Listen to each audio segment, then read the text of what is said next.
Jack and Lance from Grove. We got a big week ahead of us. How are you guys doing? Good, man. Just got to Berlin, ready for the week. I'm great. I'm here. I'm in Berlin. I'm ready for the largest ever cannabis trade show. Yeah, I'm super excited about this whole week. This is a great way to kick it off. This venue is wild, like really wild. The biggest avenue I've ever been to by far. I think the journey of the industry on a global whole and in the journey of the community is reflected in the growth of Dabadoo, and I think we're seeing that here tonight and seeing that in this amazing professionally run beautiful venue. Yeah, it's definitely, we've known the guys that kicked this off, and they have a background of having clubs in Barcelona, out in Ibiza, so they know how to do it up. It's really nice because it's all vaping or dabbing out here, and then incineration consumption inside the four walls. So it's really cool. Yeah, I love that it's not too smoky in here. To be honest, most of the Dabadoo, by like 8 o'clock, my throat's already gone. Yeah, I mean, you and I both, right? Yeah. You come back with a nasal infection from Europe when you do some of these events. Right. So it's called the cup cough. It's called the cup. It is. Well, yeah. Also known as the Wook flu in some circles. The Wook flu, the cup cough, it's all bad stuff. But it builds, what doesn't kill you makes you stronger. This is true. So yeah, I look forward to doing more interviews with you guys the rest of this week. Yeah, man. It's going to be great. Definitely. Can't wait. Awesome.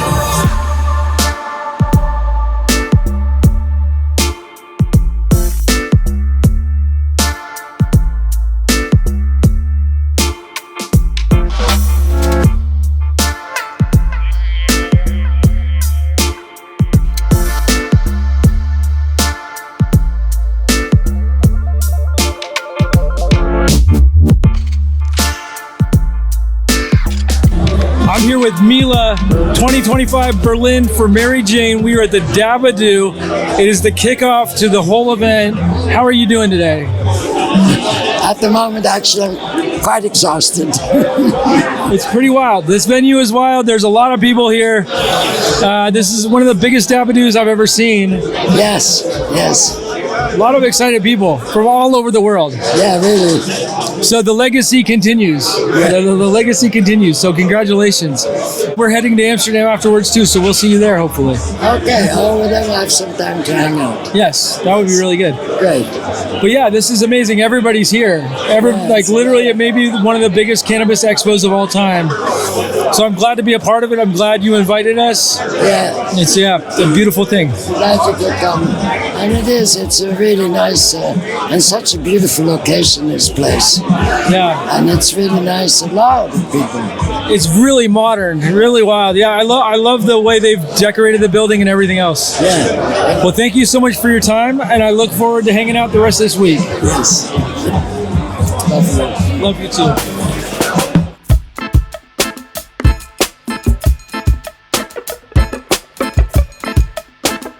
I'm here at the Grove Barbecue. This thing is amazing. We got all these people here getting together. Just really exciting. Tomorrow's the first day of Mary Jane, so there's a lot of excitement in the air. Everyone's still relaxed. No one's too stressed out, luckily. So we're at the Grove Barbecue. I'm here with Lance. We got a crazy 4 days ahead of us. Dude, we do, man. Your luggage finally made it. Our pallet's showing up tomorrow. Yeah. Tomorrow's day one, B2B. So stoked to have you in the booth, man. Dude, I mean, you're like a brother. We keep going all over the world together, but it's going to be an epic week, man. You're only a year older than me, too. Yes. We could be brothers, yes. to be honest. And I joked And and we said, both this is like what cars, cancer yeah. does to you and works too hard. Yeah. Yeah. I always you say look good. If you had blonde instead of white, Yes. you would look much younger. Your skin, you have all the young stress. Skin. You have less wrinkles than I do. So it's so But funny. dude, years in this industry, you look way better than I do, especially since you lost the weight. Like from a year ago, though. It's like I lost a lot of weight in the last year. You did. So, You yeah. did. But we digress. But yes, the commonality is, I was just telling these guys, it's cars, cannabis, and cuisine for both of us. We absolutely love all three of those things. Got to have a classic car or two or three. Yep. A few motorcycles, you know? Yeah, do it. I love building. Yeah. I love building everything. You love working with your hands, and I'm the same way. It's not that you're not business. You and I both appreciate business, and we'll sit down at the computer. But if we're not building something, we're not happy. And if it's food, or if it's a motorcycle, or a hot rod, or flour, I'm not good at body work though. I can do body work. So if you can do the finishing, I can do the body. Oh yeah. For sure. So, but man, it's gonna be a crazy week. We're again stoked to be working together. For those that are making it out, where we haul 22A booth F78. Yep. So both of us will be there. We're dropping a few new things. Both Oh of yeah, us. we got chocolate runs, dude. I think they're gonna do really well. The fire books out and here. chocolate runs. Yeah, Yeah. I'm excited. It's gonna be should be sick. a lot of fun. Yeah. Dope, man. Looking forward to it. Oh, I'm here with Bobby Bags. Am I Bobby today? You're Bobby today. How you doing? What's up, man? How you doing? Fantastic. How you feeling? Happy to be in Berlin. Nice. A little jet lagged, but happy to be here. You ready for this? We got 4 days of craziness ahead I'm of us. so not ready for this. Did you bring any of the far red under canopies? Yes, we have the chromas to debut in Germany. So gangster. Yeah. So I can't wait. I Yeah. can't wait for mine next month. Yeah, yours. It's amazing. Yours are coming in like 2 or 3 weeks. Dude, that's amazing. Yeah, I'm excited. I'm really looking forward to it. I didn't even tell you about the results from the last one yet. I was saving it for Germany. But yeah, we crushed it. Over 3 pounds of light. Okay. All the smalls were gone. There's Okay. no smalls. Okay. Like literally, some genetics perform better than others. Yep. But I was totally blown away. Yeah. You know, and then we ran photo bios above, and I really Okay. like the photo bios. I feel like the terp profile was amazing. Interesting. On everything. Yeah, On matching everything. up the more white light of the photo bio with the red. Right, R8. and it's Yep. super bright. Those photo bios are super bright. I Good. wasn't happy with them in the beginning because I wasn't really excited about feeding my plants that heavy, Yeah. and they started really stretching, and I should have fed them more, Yeah. right? And so some of the tops weren't as big as they could have been, so I feel like next time we could crush it. Yeah. But It's overall, we did crush it, but next time we could get 3.5. I was gonna say it's almost fun when you oh, I did good, but gosh, I know exactly what I can do to do better the next time. Like Yeah. that's almost like a better feeling than crushing it. Totally. Well, yeah, it's another tweak. and I do love the combination of the light lift with the Yeah. under canopy. I was on the fence with all these combinations of stuff. Yeah. How much light is too much light? And there's no such thing as far as I'm concerned. Yeah. Like literally you can dial your PPFD from above and then you just turn your under canopy on and it rocks. Yeah. No, like agreed. literally it rocks. Yeah, we're trying to support, more of a uniformly lit plant so you get uniform product in the end. Totally. Yeah. Yeah. And learning how to train your plant, I think is important Yeah. too. You can top them, you can have them. You don't need a super tall plant when you're Yeah. using under canopies. They'll support really small plants and give you really big yields. So. Yeah, it doesn't matter. Like adding canopy depth, like how deep your canopy can get is great for yield increase. But if you're rocking a 3.5 foot plant, you can basically make that entire thing usable canopy. It's all tops. Yeah, It's all tops. Like literally all tops. Yeah. And it's all purple. Yeah. All the purple stuff is really purple. Exactly. Which it used to be you'd have the purple on the top and then it'd go fade down into green. Now it's Yeah. like, okay, more purple on the bottom, Yeah. dude. Like literally more purple on the bottom. I love it. That's that spectrum, dude. That's that spectrum balancing we're trying to do. It's wild. Yeah. Well, I look forward to seeing you at the show. Dude, pleasure to see you the day before when we still had some energy. Seriously. How are you doing, Fritz? This is my good friend Fritz. He's a strain hunter. Yeah. He hikes around India. Yeah. He goes all over the place. How you doing? You want to talk English or German or Japanese? What do you want? We want it in English. Okay, my name is Fritz Bauer from Germany. I'm a strain hunter since years. Yep. Whatever you smoke in the world, my strain is in it, but nobody knows because I'm super undercover. Means I get the good shit, let the people grow. They never say, oh, it works or not, but at the end I can smell, in any smoke, I can smell my Fritz tasty bean in it. Was it good? Yeah, you travel all around the world. So Yeah, I like travel literally all- yeah. Egypt, India, you name it, you've been there, Africa. I traveled to India, to Nepal, to Morocco, to Kyrgyzstan for the rurales ones, just to get the real smelly, really nice rurale stuff. All since years I do that, and there's a story why I do it. Because one of the biggest CBD farmer in the U.S. in Humboldt County asked me, Fritz, bring me a seeds like we used to start 40 years ago. And I said, okay, Lawrence, I go. And I went back the next year, and I did not trim any more weed. I just sell seeds in the valley.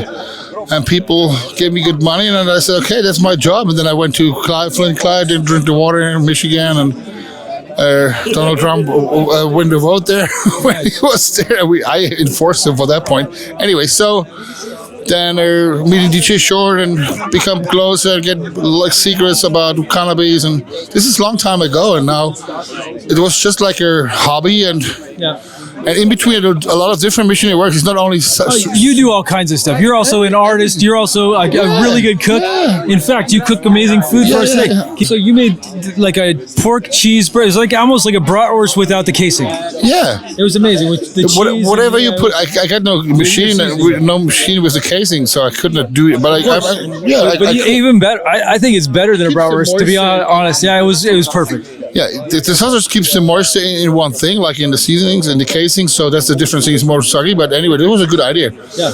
it's very tricky to be a butcher to know how to make custodian. It's like at least the same thing like being a breeder, actually, to know everything, the temperature, blah blah. It's and you need at least 3-4 years to get into this thing, or to imagination and get your knowledge. Like any good old breeders, like to know. What I've seen are big plants, incredible buds, whatever, and people have the knowledge. They do it because they have the feel, the spirit, and then they die and nobody has the knowledge anymore. Yeah. So we do a good job in the future because things change, but we do good. Awesome. Yeah. Hey, Dan, get over here. Can I just What's up?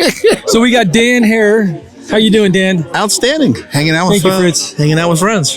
Fantastic. Yeah, good event. We had some good food. Fritz made some awesome bratwurst without the casing. I guess I figured out what it was. They were like bratwurst burgers.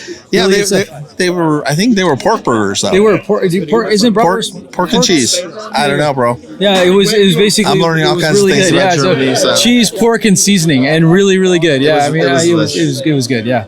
So how are you doing, dude? I'm doing great. It's just always a challenge to keep up with everything that's happening here in Berlin, and so from one event to another, I get to hang out here and then rush off to elsewhere. Unfortunately, everything's good with the wine. The wine is still there. I don't know how well it's selling. I got to check in. The beer is in its second run, and our relationships in Europe are continuing to expand. So I'm super grateful every day. That's super awesome. Well, thank you for taking the time. Really appreciate it, and we'll do more interviews this week. I look forward to it. Awesome. So this is our host Mario for the event. This is great. This is a really good barbecue, really good food. How are you doing? Thank you. I'm doing very good. I'm finally getting some rest from doing all the ribs. Yeah. Now I can talk to all the guests. All the ribs are done. We do have a few left for the latecomers to make sure everyone gets some. Nice. Yeah, really good ribs. So tell us about yourself. I'm Mario. Yeah. I'm 35 years old. I'm born and raised in Berlin. When decriminalization came, I decided with my girlfriend together to start a social club. No name dropping because anti-advertisement law. Yeah. But we are doing a social club in Berlin. We do have our license since the end of January, and now we're growing. And we'll have our harvest pretty soon. Really cool. Yeah. My background is I've studied biology. My girlfriend also studied biology, so it works very good. Really cool. Yeah. It's important. Yeah, and then with these EU GMP rules, it's wild. Even German GMP is the highest, at the highest level. Yeah, the good thing is the social clubs are not obligated to follow the GMP or the medical rules, but because it's purely recreational and also just for the club's members. Only a club's member can get something, and every single member can come to the club and see and check the flowers from the first to the last step, the whole processing. So there's always this connection, making sure it doesn't have to be GMP when I'm the person who's growing it. So every club's member can come around, see the flowers, check the flowers. But anything imported into Germany from any other place, it has to follow GMP. Yeah, right? Exactly. All the medical stuff has to follow those rules. Yeah. It's really wild. The gamma. Yeah. Good stuff. Well, thank you so much. I look forward to seeing you at the event tomorrow in the next couple of days. Sure. Thank you. Awesome. Thank you. Absolutely. Bye. So I'm here with Nat Pennington from Humble Seeds. How are you doing today? Great, man. It's wonderful to be out here for Mary Jane in Berlin and hanging out with a lot of people from back in the States as well, like this guy here. Yeah, it's great to see you over here. We had a great podcast together. It was one of our best podcasts. Good. Your daughter still, I believe, is in first, but Ray Baum is close to taking her over. So yeah, gotta love it. Yes. And so you guys Mary Janing and doing a booth or? Oh yeah, we're with Grove. So awesome. I don't do my own booth anymore. I always collaborate on booths. Hell yeah. I enjoy it so much more. It's like. And who better than to be with Grove, right? Yeah, than to be with Grove. You can't beat it. I love those guys. Yes. I love the bags. I love the product. And you want to see our Grove bag? Yeah, I do. All right, hold on. I'll grab it. So Nat does amazing work. He had an amazing podcast that we did together. Fresh. And now he has they still got fresh, literally fresh Grove bags. They are Terp blocks. Pretty cool. We got lots of them. They're minimalist. I love it. They have your logo. They have a cool Humboldt feel to it. Yeah, they're really organic feeling. Yeah, you got the soft touch. I love the soft touch. Yeah, kind of a deal. But yeah, the Grove bags, after, learning so much and understanding, I mean, it goes unsaid that terpenes are, some of our favorite things about cannabis. And these bags are high-tech terpene-saving devices. Yeah. So I'm just doing flavor savers. They're flavor savers. Absolutely. Yeah, and I mean that's what it's all about. So you guys have a booth here too, right? We do. Yeah. Yep. Fortunately, HSC Europe, Eloy, and Pau have been able to be here, like building the booth out and getting all prepared. So I just flew in 2 days ago, and Ben's been here for I think a little longer, 3 days. And yeah, we're just gonna go do it big at Mary Jane tomorrow. Nice. Yeah, I'm really looking forward to it. I'll stop by the booth. We'll do some more interviews over there. Dude. Awesome, man. Good stuff. Yeah. Safe travels. Gio, how you doing? I'm doing great, brother. Just learning more about the German architecture over here. Dude, that's really awesome. Cool spot, Mario. Thank you. Yeah. Really good stuff. That was Mario, the host. Awesome. Amazing event. Yes. Oh, dude, we got to give a big shout out to Mario. Let the whole world know how amazing his food was. How are you doing? I'm incredibly full right now. That was a really good barbecue. Had some awesome ribs. Fritz brought some really good cheeseburgers or sausages with some really good sausage, pork. Yeah. Cheese it was amazing. Yeah, there was cheese, and there's his spice mix is really amazing. It's for his sausage. So it's a sausage mix that he does for bratwurst. It's amazing. So yeah, it's either Bacher. I think it's bratwurst seasoning. It's really freaking good, especially amazing when you food. do it like that. Yeah. Like that, you could put in a bratwurst and it would be next level. That'd be money.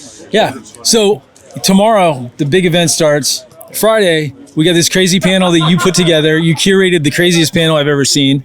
Literally, it's one of the best. It's pretty epic. I mean, the whole thing is education, right? How do we educate at scale? Right. We'll get the loudest voices and the most respected palates, and that's what the Connect is doing. We're evolving into this platform that is getting the subject matter experts, getting their perspective, and respectfully debating. And how do we get to the next solution? That's what we're trying to find. So this is my third time talking about the same thing. So I'm throwing some curveballs in there on Friday for sure. It's going to be a lot of fun. It's cool too because the topic keeps evolving. Yeah. Right. How do we go from one starting point of water activity, then it develops into now EU GMP regulations and irradiation, and how does quality of smokability translate from there? And we have some hitters, dude. We got Jack. I don't know if you guys know Jack Grover. He's amazing. He's super smart.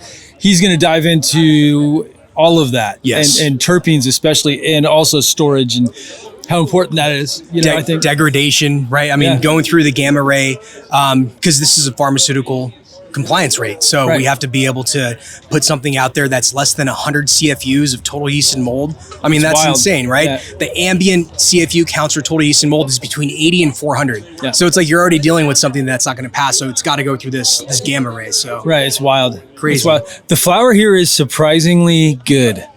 Surprisingly good. I got some pharmacy flower yesterday. Came in, I didn't bring anything with me because, whatever. But I decided not to bring anything because last time I got stopped. Yeah. And so I'm not bringing anything anymore on any trips. But, learn my lesson. But, there's really good flour here. Surprisingly good flour for what it is. I was expecting something much different. And pleasantly surprised. I think there's so many. I heard 80,000 people might show up tomorrow. 80,000 people. Yeah. Incredible. Yeah. And then 600 people at your event. I don't know how that's going to happen, but it's going to be a lot of fun. It'll be fun, man. Like you said, we got an all-star lineup here. Yeah. Sebastian from Fast Buds 420 out here as well. So bringing that breeder perspective alongside yourself, and, Ryan DOJA Pack, really cool to get Ryan's perspective at a global scale because he's already been doing this. Wow, great. And Ted, good call. Yeah, no, it's amazing to be able to put everybody together and, just completely going on that rabbit hole of quality and what defines quality. Yeah, I feel like you got some heavy hitters, a lot of people that know what's up, and I think you got a good curated menu of speakers. I feel like the diversity is really good too. So you got people from all these different perspectives. Mm-hmm. Autoflower breeder. I can't wait to hear what Sebastian has to say. He is the face of 420 Fast Buds, a really intelligent guy. I've had him on a podcast and really nice guy. Yeah. Yeah, I couldn't agree more, but it should be fun, man. Yeah, I look forward to talking to you more on this trip. Likewise. Thank you. Awesome.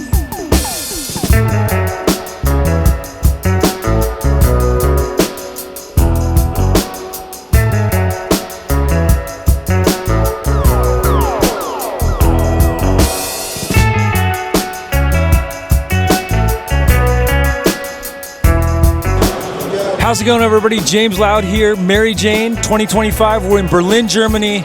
It's about to be crazy. I think there's about 80,000 people outside.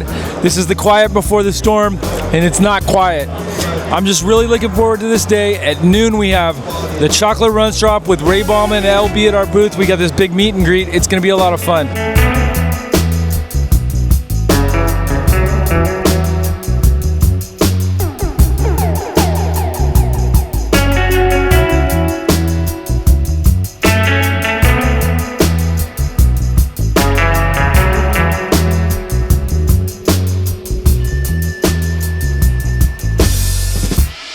So I'm here with Paul from Barongo. How are you doing today, Paul? I'm amazing. Even better for talking to you, James, as well. So good to see you over here in Germany. Dude, thanks for having me over at your booth. You guys are doing some big things. You're working with Runts. Your brand is Barongo, and you guys are killing it over here. We are. We're absolutely killing it. I'm definitely helped by that. Those Runts boys that have come over and done this drop. So what we've done over with the Runts boys is the first company to drop in Germany and LA on the same day. So we dropped in a dispensary in LA on the same genetic over in Germany. Amazing. So tell us about the genetics. So this one was done, I'm sure we all know V-Rad from Global Genetics. For sure. The absolute don. So me and B-Rad have been working on a few things for about 2 years, getting his genetics legally through into Canada, all of those tissue cultures and the way we've brought those products in. And, you know, we know what those products are like. Sure. Blown up. So the guys that are growing them in Canada are like, we've not seen anything like this before. The terp levels, the THC. Yeah. This one's a Skittles Runts. Super high candy terpenes. Super all good. Yeah, super high terpenes with nice candy. It's got the nice candy strain, but you know that sort of unmistakable skittly smell, that terpene that as soon as you smell it, you know where it's come from. That's what the first drop in Barongo Runts has been. And it's That's awesome. Everybody's loved it as well, because everybody knows Runts from 2019 when they've been banned in, you know, the trap stuff on the market, and that's how good weed came to Germany and the UK. Oh yeah, and now it's legal over here, and it's not legal in the US. What do you think about that? Honestly, well, we have. No, it's not federally legal. It's legal on the state level. I think but what we have here is federal legalization at its finest. Totally. And some of my boys from LA that were over last night, and obviously you were in the party, that the fact that we could smoke inside the club, the fact that we, you know, totally legally, everybody's got the prescriptions, it's a complete change up. Because my first sort of exposure to public cannabis was Amsterdam, coffee shop, socially.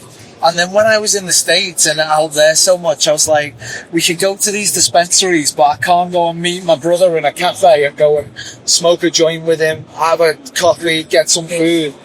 It was crazy to me. So I think it's so quickly the way it's moved here, where when you think 15 months ago you couldn't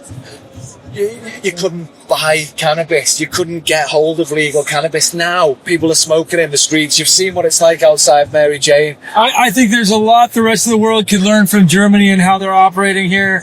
I think that they're doing it the right way. You know, I've seen a lot of countries do it the wrong way or take the wrong approach. Maybe not on purpose. I think we're all like trying to figure this out, right? But like we all need to learn from each other. I feel like Germany's doing a lot of good things. And you know, and they're such a big country to be setting precedents like this. You know, leading by example, it's a great way to do it.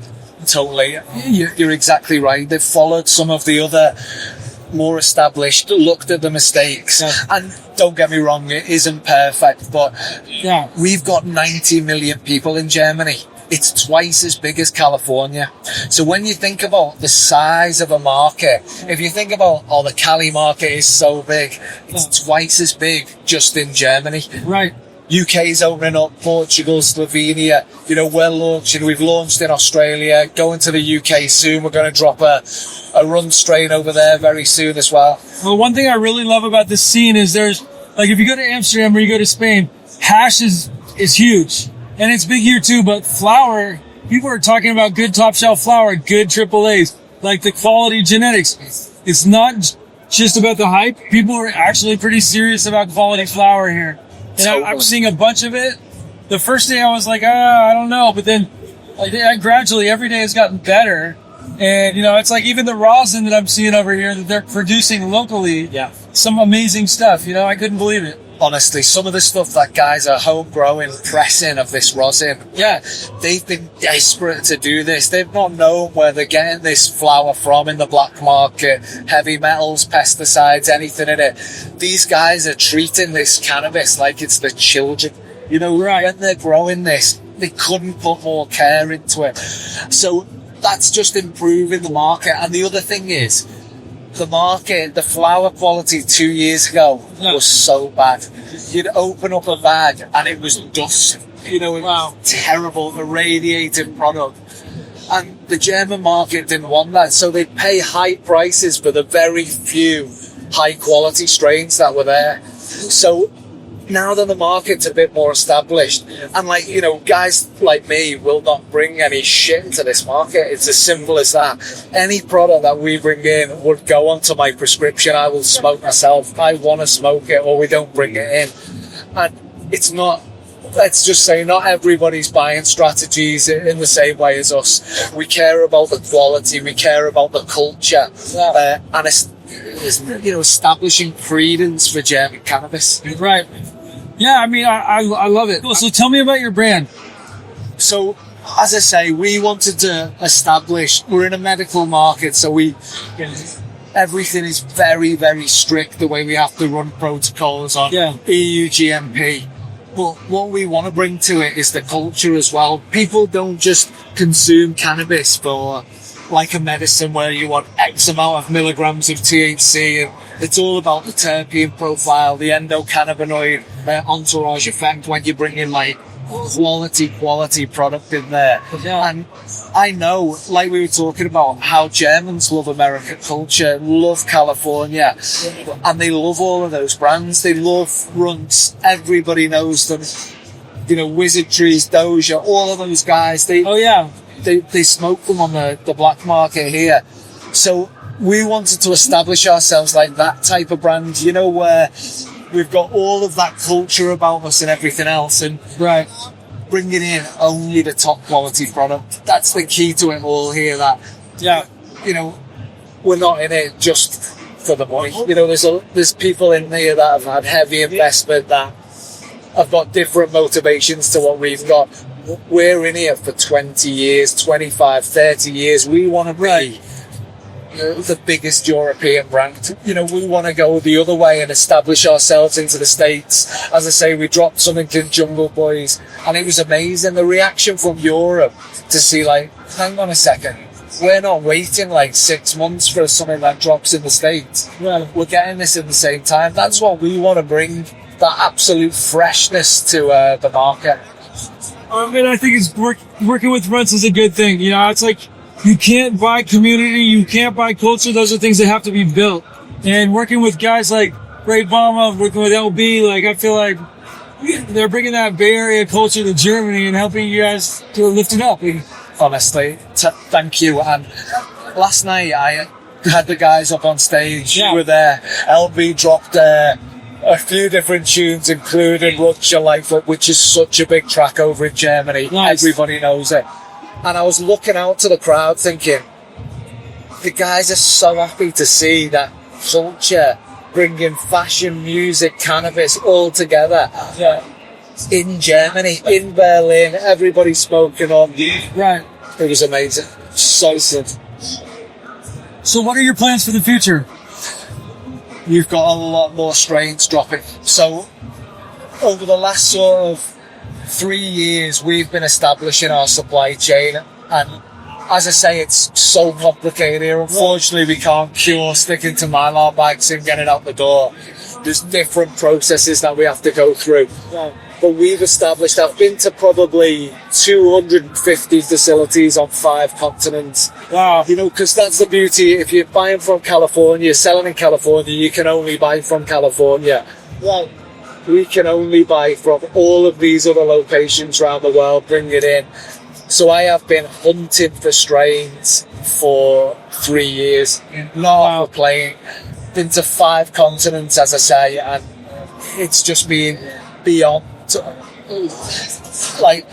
passion. It's an obsession to bring the absolute best cannabis for selfish reasons, and for I want to smoke the best product, and I want to bring the best product to all of the patients in Germany. Nice. I'm super happy. So I can't believe that I'm sat here in Berlin with you, and you're doing a podcast here in Germany. This is crazy to us. That's awesome. That's all. I love it. I love being able to bring podcasts to the world along with genetics. You know, we got our chocolate runs dropping. That's how I got here, was doing chocolate runs with the guys.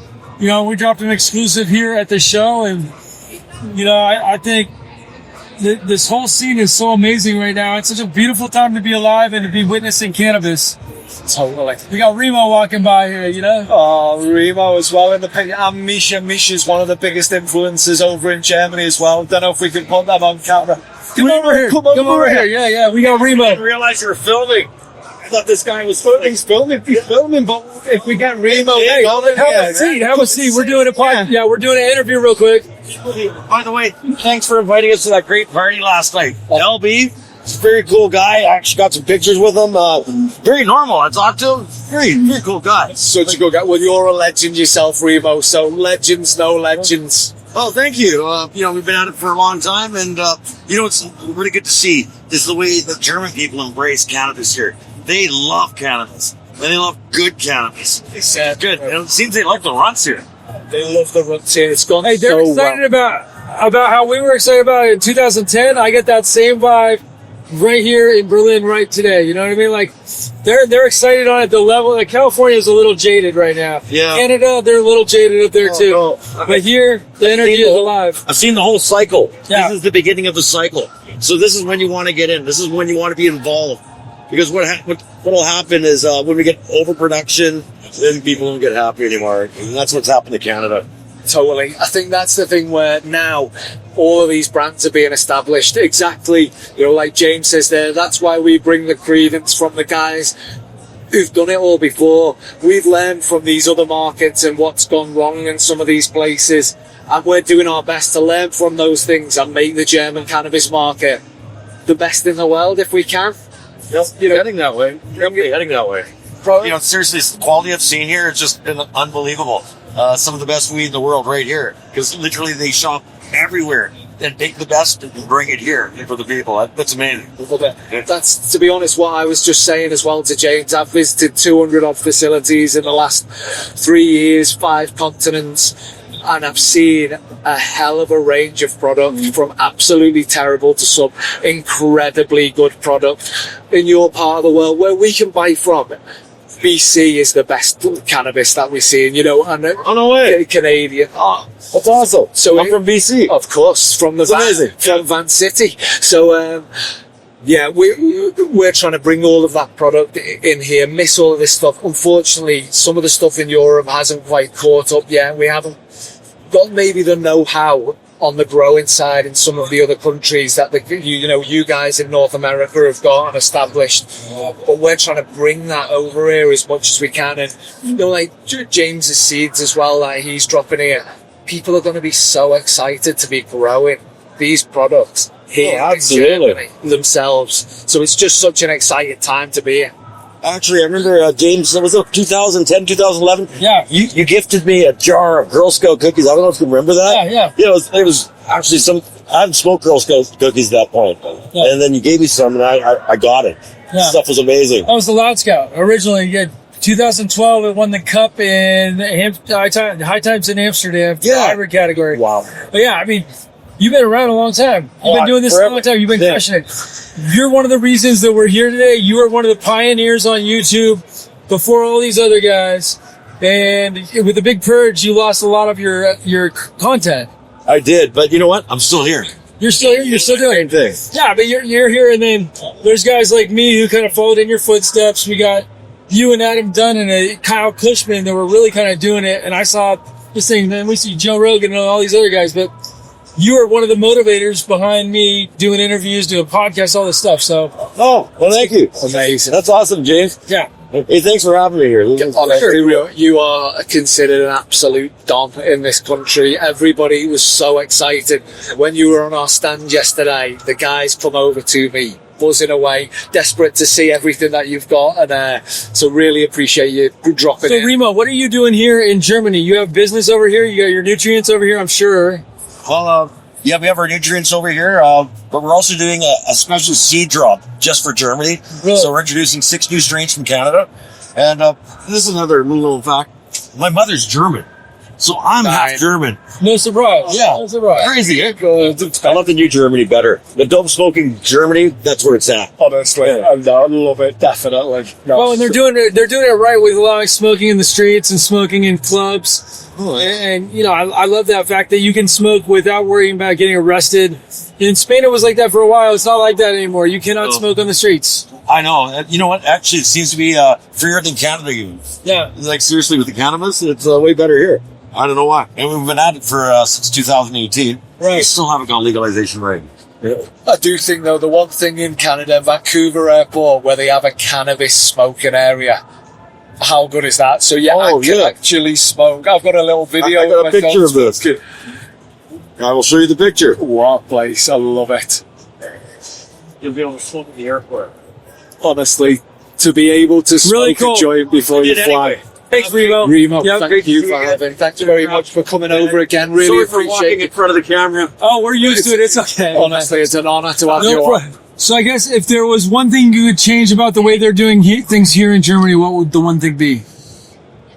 What we need to do is realize how big this industry has become, and things like the establishment of the government at the moment, you know, they're doing a great job on limited resources. Yeah. But the industry is 20 times bigger than it was this time last year. I heard. There's not 20 times more employees, and you actually it's hard to scale. It's no matter what you're doing, it's hard to scale. So yeah, I can imagine. Even at government level, where it's like bringing people in, and it is actually exactly like you say. If there's 20 times the amount of business, it's very hard to get 20 times the amount of staff in so quickly. Right. So that's one thing and then the speed to market at the moment is the thing that's killing everything on the quality wise. Yeah. So we found ways through. We've got really good partners where we're bringing this product through fast, but if the paperwork was quicker, we could start bringing product that's finished curing in 2 weeks after when it should be, like it hits the dispensaries in LA,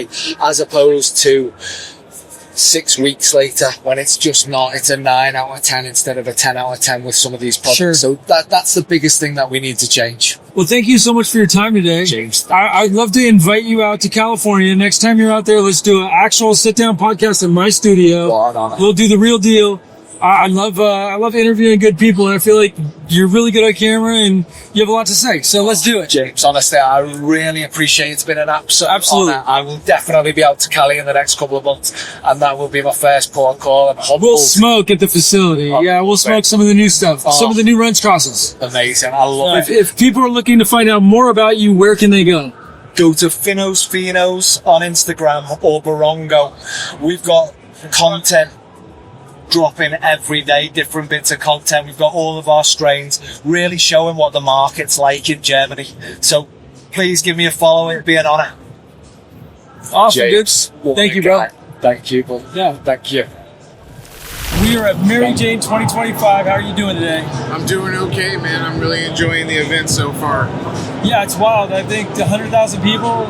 It's mind-blowing. This event is huge. It's way bigger than MJ Biz, and MJ Biz is really big. By far, I'd have to agree. This is like if MJ Biz was Spanibus, they combined it's wild. It's way bigger than both of them combined. Yeah, this is quite the event for sure. What do you think of the flower out here in Germany? I haven't I haven't really seen anything too impressive, but it's not terrible at the same time. I think for an emerging market, they have some good flower for sure.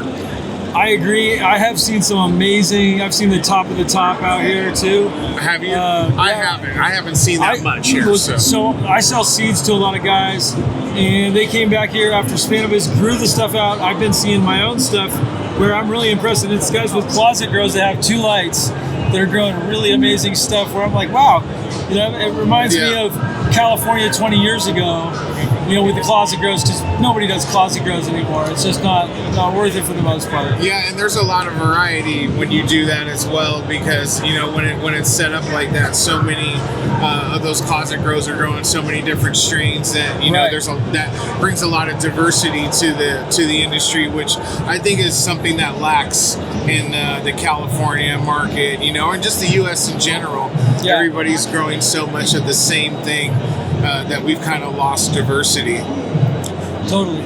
Yeah, I mean, I think, but we're conscious of it. That's the beauty of it right now. I think a lot of times when they've lost a bunch of diversity, like when they went on the haze trend in Europe, or when we started doing cookies, we weren't really aware of it. Right. We're hyper aware. Like, there's a lot of us that are hyper aware of the lack of diversity, and we're breeding towards things. I mean, right. I think your big genetic that you're known for that blew up all over the place was a little bit different than everything else, and that's why. Yeah. I feel like that's why it got out there, and we need more of that. I think even now, this newer pheno that I have here is really unique in terms of flavor profile, and it's unmistakable in look. Right.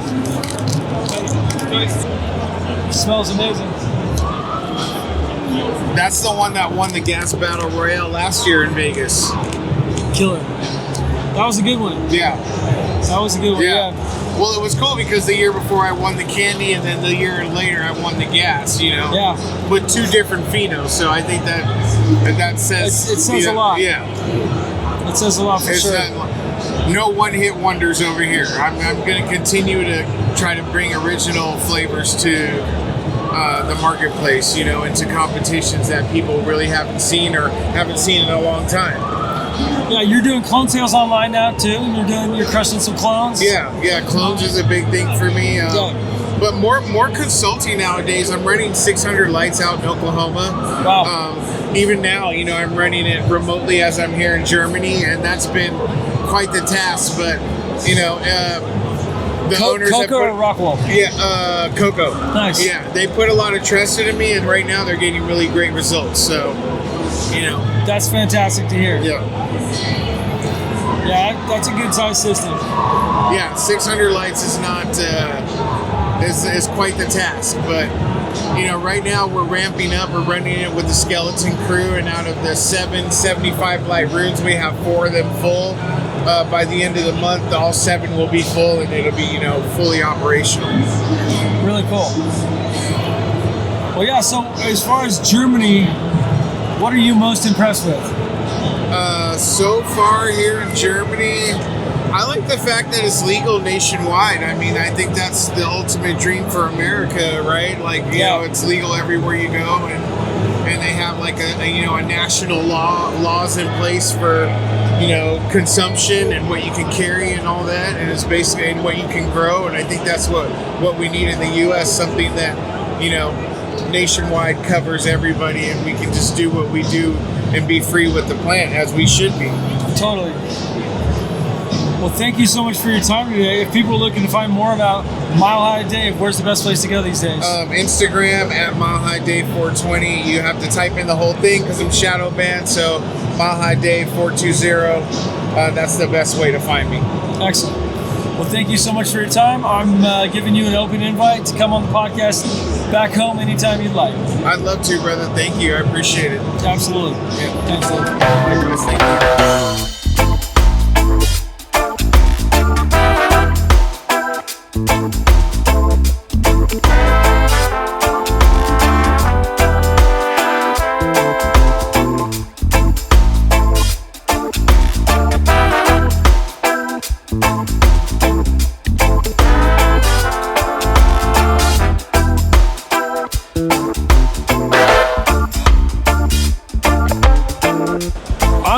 Josh and Kelly from Dragonfly Earth Medicine. So glad to see you here in Germany. How are you guys doing? So much love, so good, James. It's amazing here. It's a huge experience. Yeah. It's a really big moment for cannabis and a whole new awakening here in Europe. Yeah, the vibes are super high. Everybody is really kind. A really different vibe than any other really big cannabis show I've ever been to. There's a little bit of business, a little bit of enjoyment. Right. I'm digging it. We've been talking, it's the best of both worlds. You get the MJ Biz and the Cannabis combined into one event. It's like this heightened consciousness, right? And so you're getting the good people, and then you're getting the business side and everything else that goes with it in a really digestible, amazing, version of what it could be and what we've seen it. And I love it. And the energy here is so freaking good.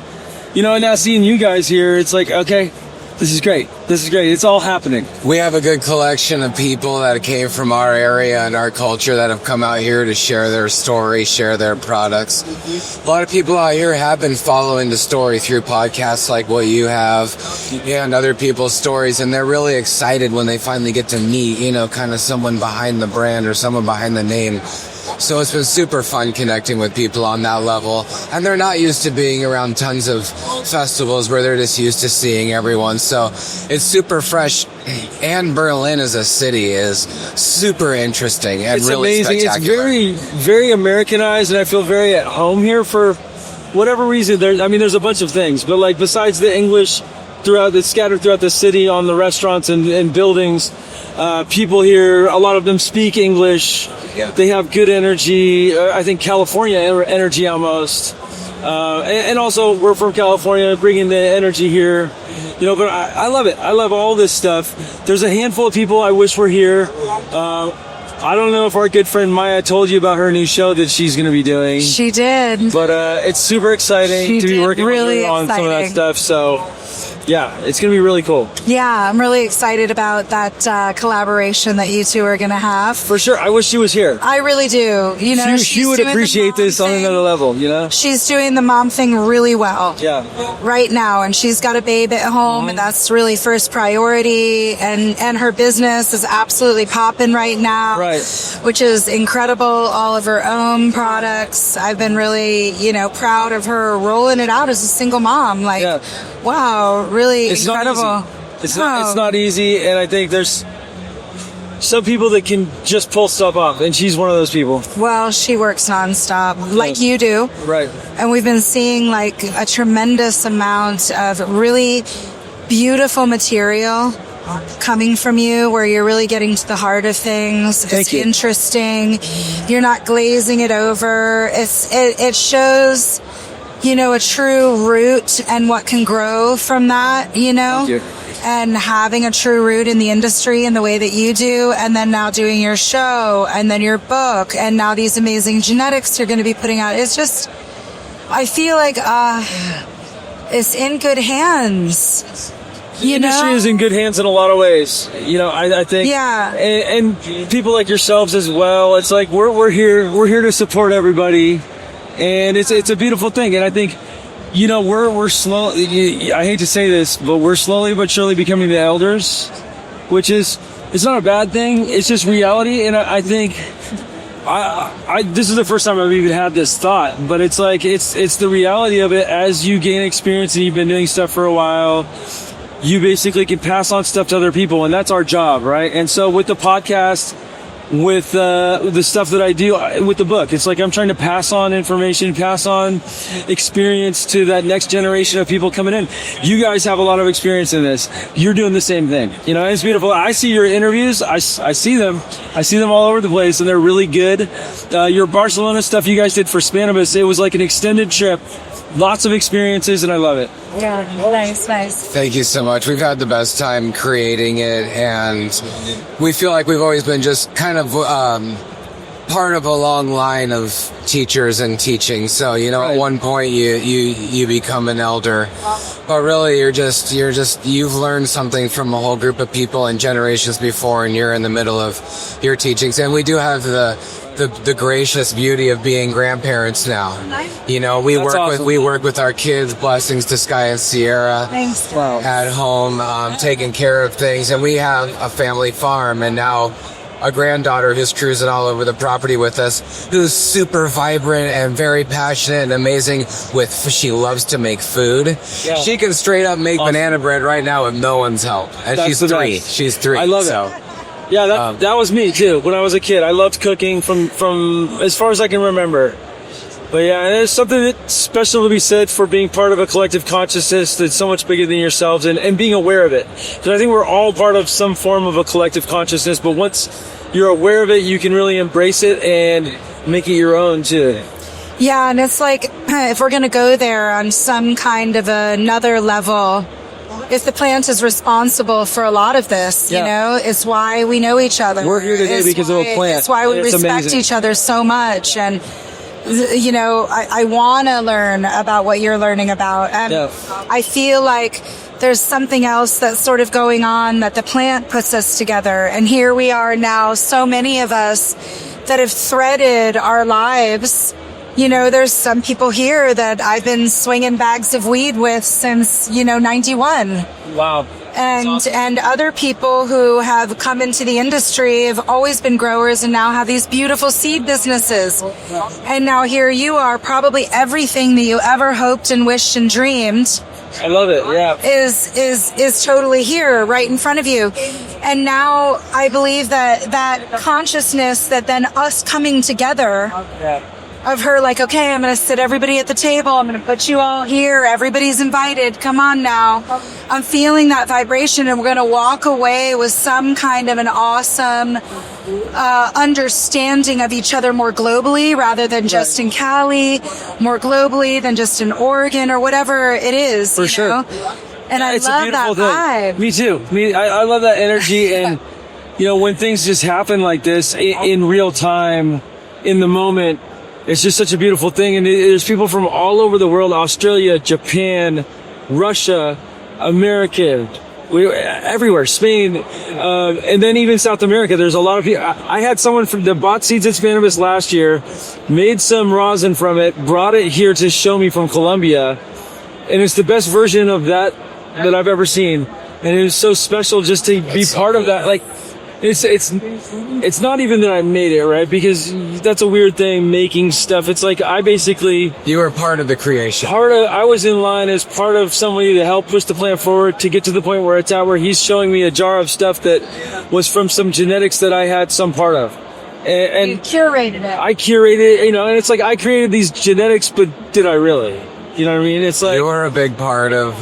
We're all a small piece of something so much bigger than ourselves, and I think when we can see the world in that lens, it becomes extremely special. It's humbling. It's humbling. How many lives have you changed from your book? Or I would imagine a lot of people are becoming, are influenced by your book. It's so spectacular and in depth, and there's so many people here that are really just starting to understand the story of where all the genetics came from. It's amazing that cannabis has been around so long, and in some ways we feel like we know it really well, but it's still a continuously unfolding story. It's evolving along with us. It's wild. It's like the one thing I can say is that cannabis makes the world a better place, and being part of it makes us people that make the world a better place. And so you can't go wrong. It's a guarantee. And then when you see people, you mentioned we're sort of like becoming that second generation of elders. It just is. It's true. And I think when we even see each other, I was just talking about this outside with a group of people all our age who've been in this industry for a long time. There's like an unspoken continuum of understanding for sure you have that you can connect with, and that they've had things stolen from them, and that they've had to look behind their back, and that they've been bringing forward something super illegal, and now struggle and trauma. We're built on struggle and trauma. Our whole industry is built on the backs of struggle and trauma. But it makes a lot of us who have been through it so beautiful. Absolutely. And beauty comes from struggle and trauma. People don't. Does. I think it's so counterintuitive a lot of times, where we think we want an easy life, or we think our children deserve an easy life, right? But the truth is like beauty comes from struggle, and magic happens from struggle and trauma, unfortunately. But I guess it's unfortunate and fortunate, because you would never have the sweet is never sweet without the sour, and without these experiences and these things, we really start to understand ourselves and who we are through these struggles. I mean, that's really also the story of the cannabis plant. Yeah.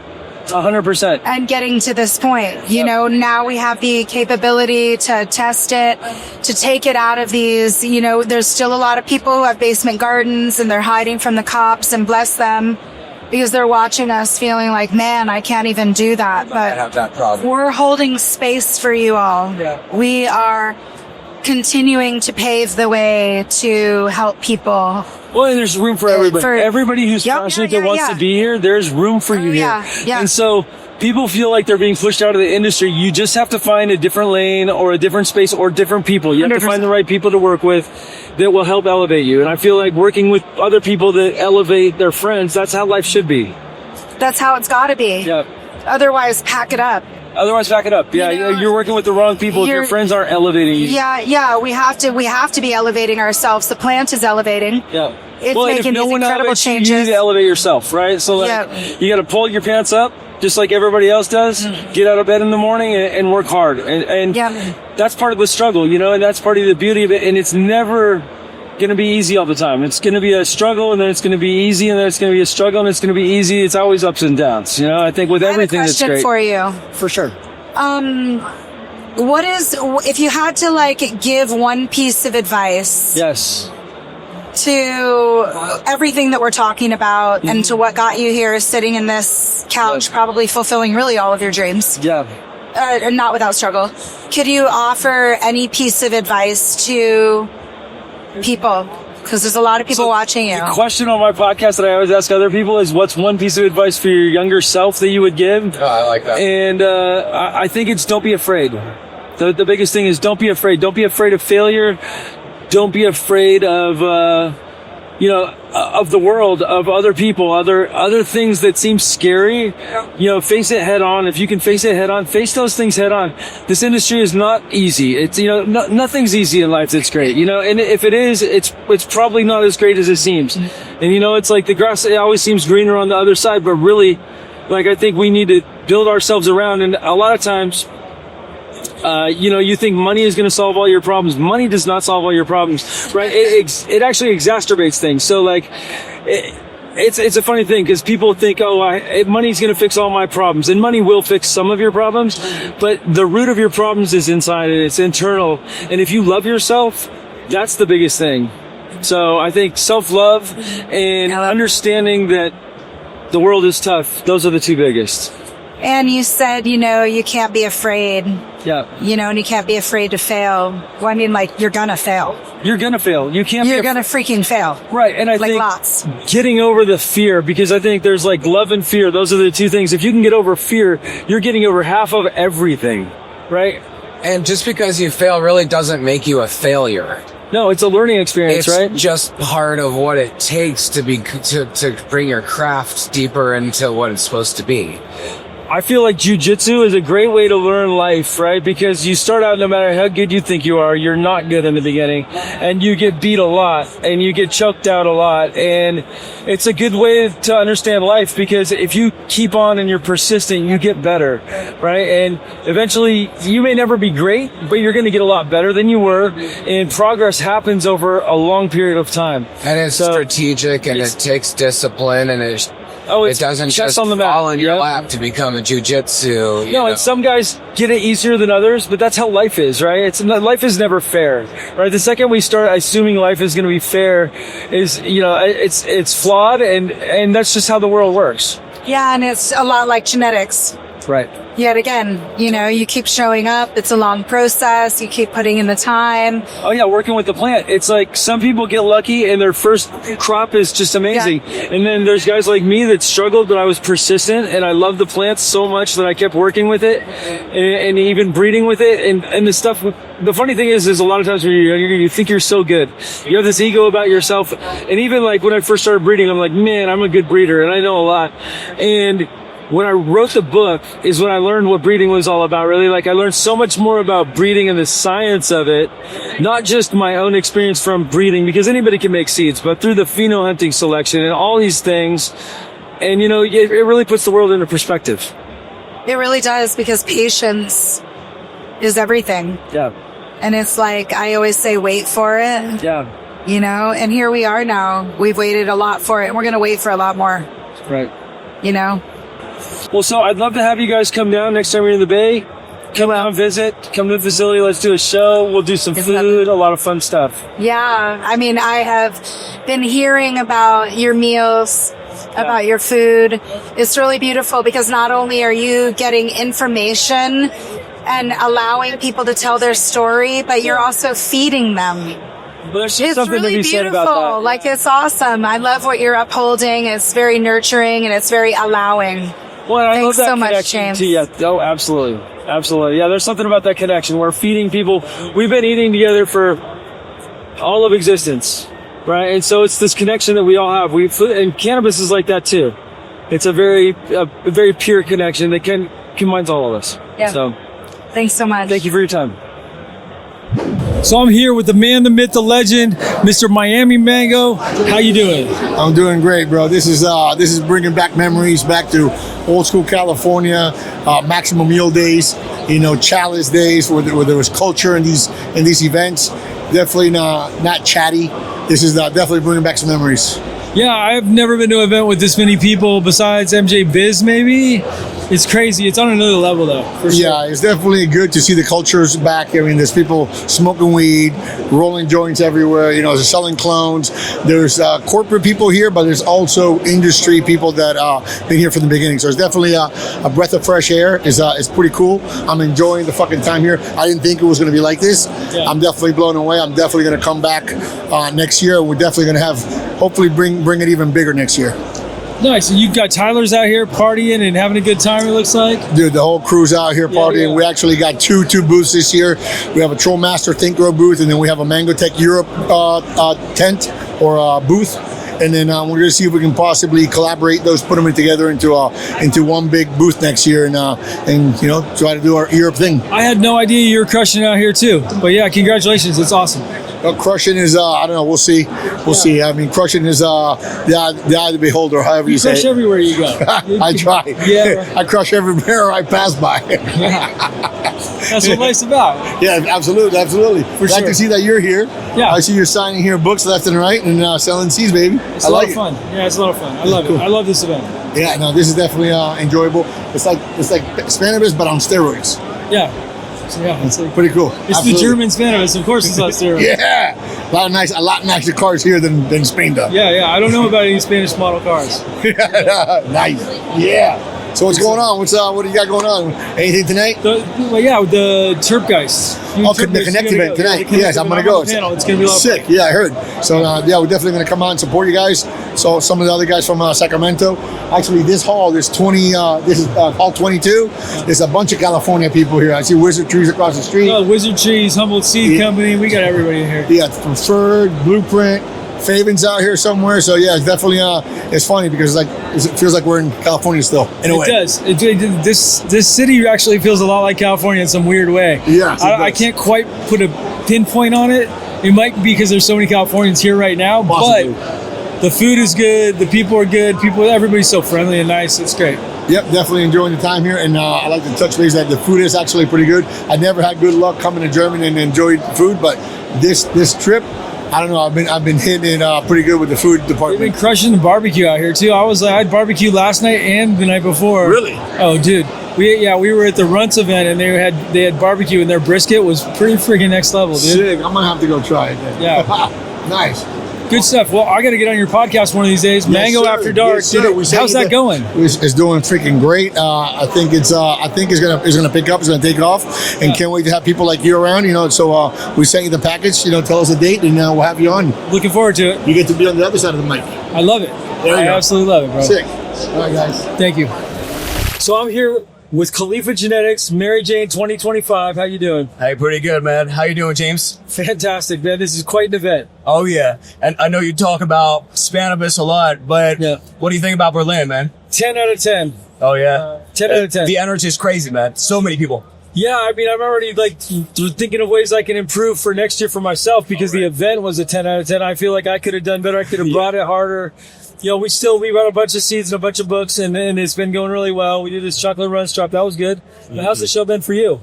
Very good as well, man. Very, very good. I've seen a lot of people walking around with the books. Yeah. Right? And could you tell us a little bit about your new chocolate runch? Yeah. Because a lot of people talk about it. It's the hype right now. Yeah. It's wild. We did the chocolate runts drop yesterday, and we still have some left today. But it's chocolate times runts. It's really special. They're expensive. I wasn't sure how Germany would respond to a $250 for 5 seeds. Yeah. You know what I mean? You just never know. Right. And I think with LB and Ray Bama from Runts really promoting it heavy, they're here. They have a presence in Germany. That's really helped, and we've been rocking them out. It's been exciting. The pheno that I liked the most, we did a big pheno hunt with it. Ray also liked it the most, was the one that's very chocolate note on the inhale, candy on the exhale, with a nice runt structure. The bracts seem to stretch a little bit, but you have this really amazing, unique chirp that it stands out. And it's one of those ones where it fits into both markets. You could easily see that on the European market doing well, and you could see it on the California market with the runts crowd, the guys that buy lemon cherry and runts going crazy for it. So what's dominant? I was wondering, what's dominant? Is it No. This one is I would say it's in the middle. This is the most in the middle. In the middle. I have 3 phenos that we're doing a seed drop, not seed drop. We're doing a clone drop in about 3 months. All right. We're gonna let the flower sell in the market in California. We're going to Metric in a couple of places in California, and also in a couple other states. We're gonna do that. Then 3 months from now, we're doing a clone drop, and that clone drop has the one in the middle that we like the most. We're gonna go the hazy pheno that's very hazy chocolate, right? That's cool. Yeah, it's a shorter plant, has nice chunky buds, but it's very much haze on the nose. You get that strong nose burning haze.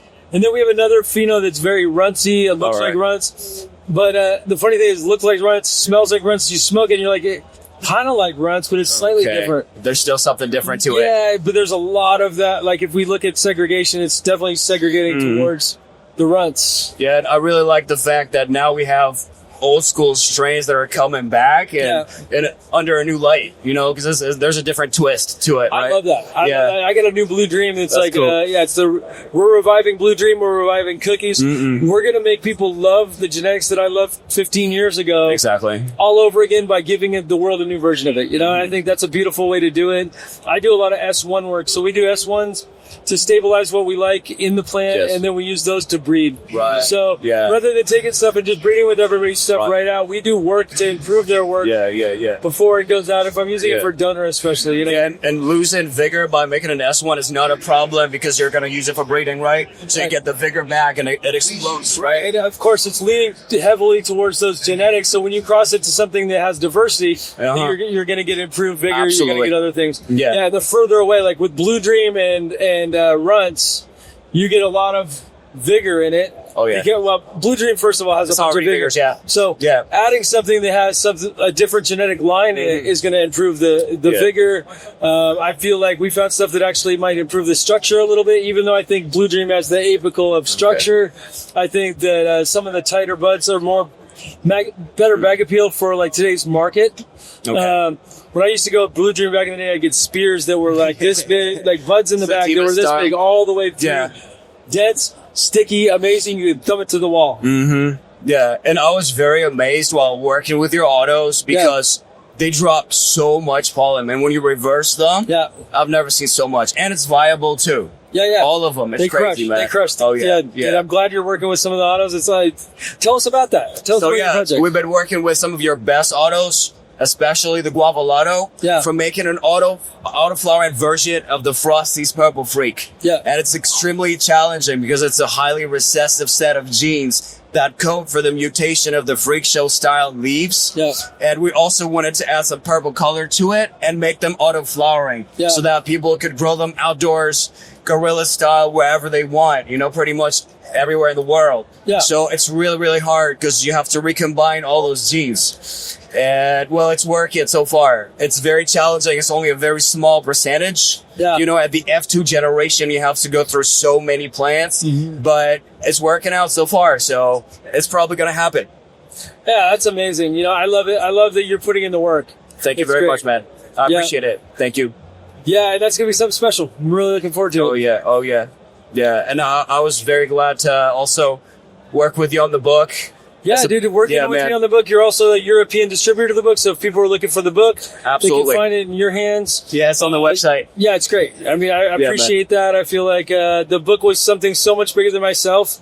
I'm blessed to have worked on the book. I feel extremely blessed and a lot of gratitude for all the help that I got from people like yourself. There's over 20 contributors. Exactly. Whether it's an editor, we had my wife helped edit, but we had another editor, Angela Baca, who did amazing work. We had graphic people that did the layouts. We had graphic designers, photographers, other people that helped wrote chapters in the book. Your reversal recipe is in the book. I didn't want to take the liability for that, and I was like, dude, you had a really good recipe, and it's worked. And so I felt like sharing that with the world. It's it's part of the bigger cause. Right. There's so much info on it. Yeah. You have to specialize in something, right? You can't do everything, and the way you gathered people and you got so many different people doing so many different things all together in that book is really good. Yeah, I feel like it came across as authentic too, which I love. If you read it, it's something that reads to a lot of people. They go in there and they're like, okay, I get it. I understand. I tried to make it simple, but also if you want the advanced stuff, there's advanced stuff for people too. It's for everybody. Yeah. Because there's simple things and there's very complicated things as well. And anyone can find something interesting in it for sure. And there's different things like genetics I'm running a certificate program at Amsterdam University. It's going to be a 6-course class, 6 long courses, and then there's a test, and we're doing a certificate with it. Wow. And so there'll be a certified breeding class that we're doing with Amsterdam. And so that's the next level before the second version of the book comes out in a few years. Second version? Tell us more about it, man. Oh, dude, we're keeping it all under wraps for now. But I'll tell you, we got the certificate program going, and then based on the information that I'm putting into that, we're going to have version 2 of the book. Okay. It'll be, the 2.0. And I feel like there's going to be a lot more data. We're working with some AI stuff right now too, just to give you a little touch of what we're doing. But I think the AI model with the book is going to be really beneficial for people when they have questions about breeding and questions about doing stuff. So, will there be more things about marker-assisted breeding and things like that? Absolutely. Yeah. Okay. Because you talk about it a lot in your podcast. We do, and then I think, but the best way to do it is show your work, right? So like being able to show what I'm doing with some stuff, because some of the stuff we do is pretty kept under wraps because a lot of the information is out there, and there's other things. We're not trying to just show everybody exactly how we do it at the moment. We try to be 2 or 3 steps ahead. I share all my data, I share all my information, but I still want to be 2 or 3 steps ahead. So I have a little bit of an advantage. Okay, that's good. I keep it that way, I guess. Yeah. I think, but I also love working and collaborating with everybody, dude. And I think I share all my information. That was the book. It was like let's open source this. Well, stuff. There's a lot of breeders. You ask them, and they won't tell you what they do or how they did it, right? Or they'll lie about it. Right. And then instead, it's like let's just put it all out there. And the reason we want to put it out there is because we want the little guys to compete with the big guys. We want this to be an even playing field for everybody, especially now, right? If you're passionate, you believe in the plant, you want to move forward with it. It gives you this lane that you can be in, especially if you're passionate about breeding and genetics. I love that. I love that we can do that. We can elevate people and work together on these projects. And these are like big international projects. I feel like we have people from all over the world contributing. Yeah. It's like, and we're only going to grow together. Man, like you said, passionate people need to team up. Yeah. Because right now with big cannabis, it's becoming legal. So there's big companies now. Yeah. And they're crushing everybody else. So it's important to link up and to team up with the people that are passionate as much as you are, right? For sure. It's a beautiful thing. Yeah, man. I agree. Well, thank you so much for your time, dude. Thanks a lot for having me, man. Thank you.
right.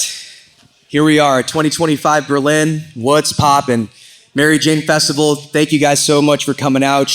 Big shout out to the tribe for hosting us. Thank you guys for the hospitality. This place is amazing. And big shout out to our co-sponsors, Mills Nutrients, Grove Bags, everybody here for showing up and pulling through. Thank you guys for coming through. I know it's been a long, busy day, a lot of events going on this week. And I am incredibly proud to be standing here amongst these titans in the industry to continue talking the evolution of the science of smokability and quality. This is a topic that is polarizing.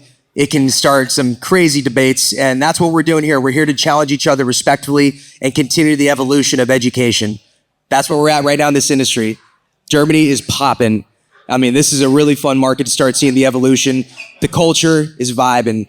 The cultivators are popping, right? That's what we're here to do. We're here to level each other up. The Connect community started off as just a group of cultivators in Sacramento. Shit, Ted, my facility's right next door to yours, man. So shout out to Connect and Connected, you know. That's it, man. So we just have, we just have a lot of curiosity, and the best way we can level each other up is by challenging each other, having some open discussions. So again, I appreciate all you guys coming out here today to have this discussion with us and get each of your perspectives on quality and smokability.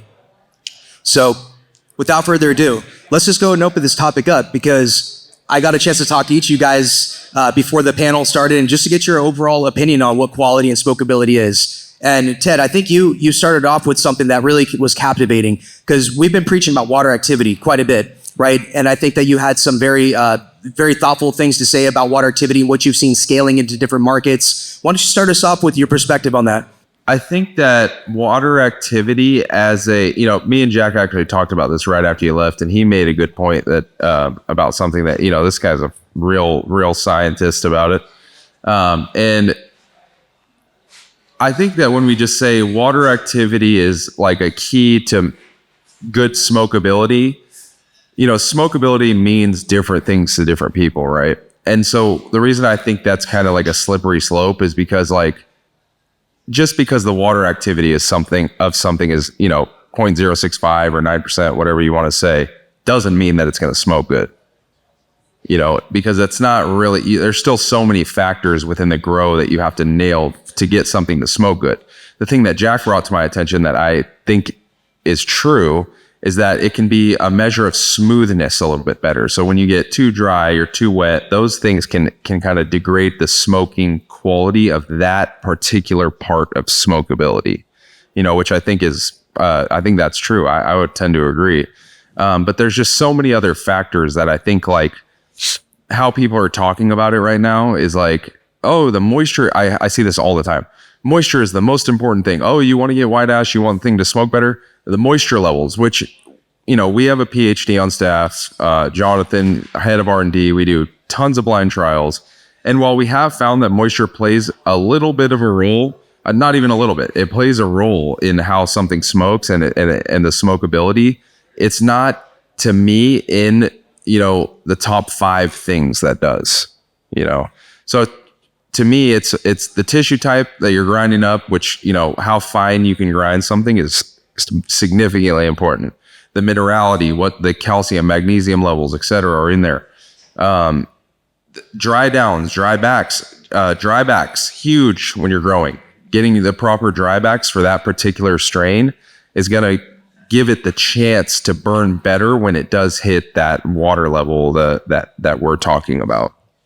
And that's fascinating you bring that up, because smoothness, right? A lot of this is qualitative, it's subjective. And so how do we put measurements behind this? That's what we're trying to figure out here, right? There's some tools out that exist, like an Aqualab 4TE, right? We're measuring water activity at certain states. Now, is that more of a measurement of harshness? And this is something that, again, I've got a super sensitive palate. So if I'm French inhaling something, if it's got that background noise and it's super impure, that's going to hurt. And is that something that is correlated to water activity?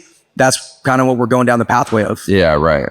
In that regard, I like it, but I just think how it's been wrapped up and water activity is the main thing. There's none of the experts. There's scientists that say that, right? But none of the experts and the people on this panel that you would consider experts at defining what quality is and what smokability is would say, in my view, that yes, water activity is the main thing. So that was really what I was getting at with you. I was a little still fried from last night, but no.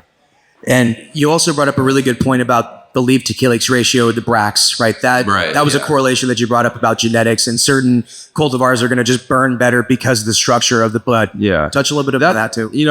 So for us, like tissue thickness, and we call it tissue type, is one of the main indicators that we can see and that you can see actually when you're breaking something down. Guys like DOJA, he was one of the first to put this on, or Ryan, I should say.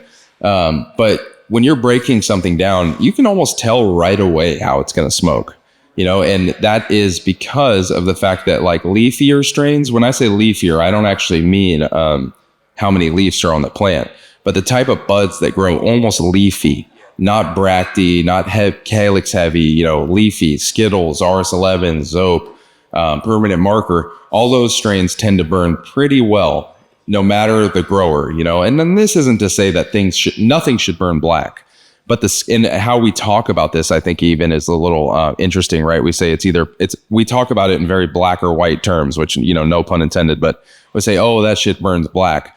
Well, actually, like nothing should burn black because that's not burning, right? It's not fully combusting. You're not getting you're not getting all of the chemicals, the terpenes, the cannabinoids out of it to affect the palate.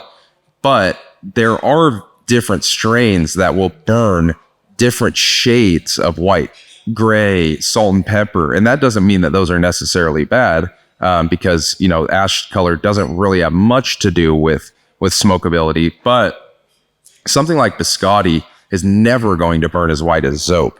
So how we approach these conversations, I think we need to be careful with the type of words that we use in the I should say like the definitism, it's like, hey, this is definitely the reason, when it's not. And it's just, there's so many different factors at play that, Jack can go into even better than I can.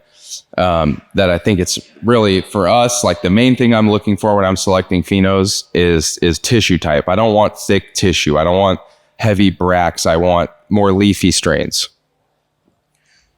James, to piggyback on that? Yeah, so if we look at purple genetics, doing phenomenting as a breeder, when we're going through a lot of different progeny, you see the stuff that's more purple that has more anthocyanins, and that definitely doesn't burn as white as the stuff that's greener typically. So, right.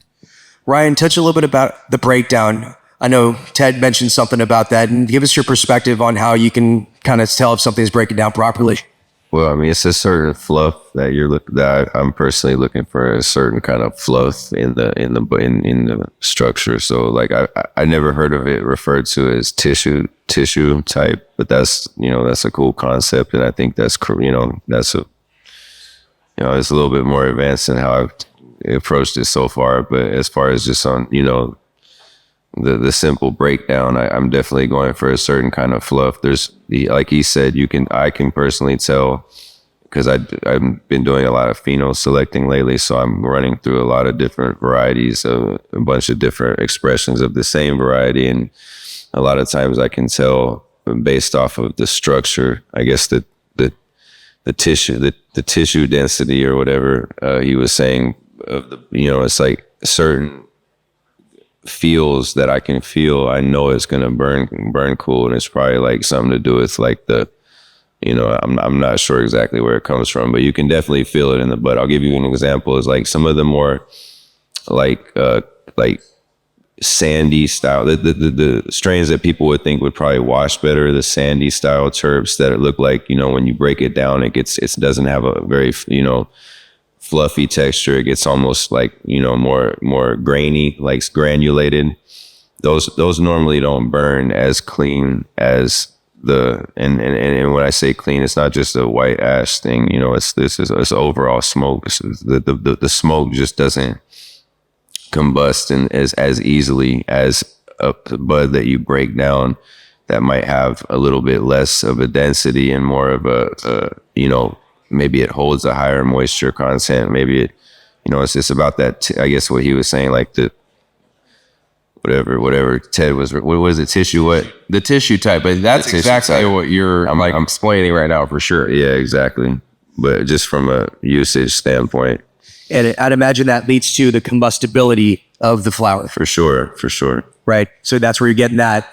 that pillowy, soft, velvety. Yeah, pillowy and velvety are really good terms. That's what I'm trying to say. Like when you get a certain sandy texture, you're not going to get the pillowy, velvety, thick smoke that you would get off of something that's a little bit more gummy. Yeah. You know, has a little bit more, you know, that's a resinous, a little bit more resinous versus trike heavy, you know.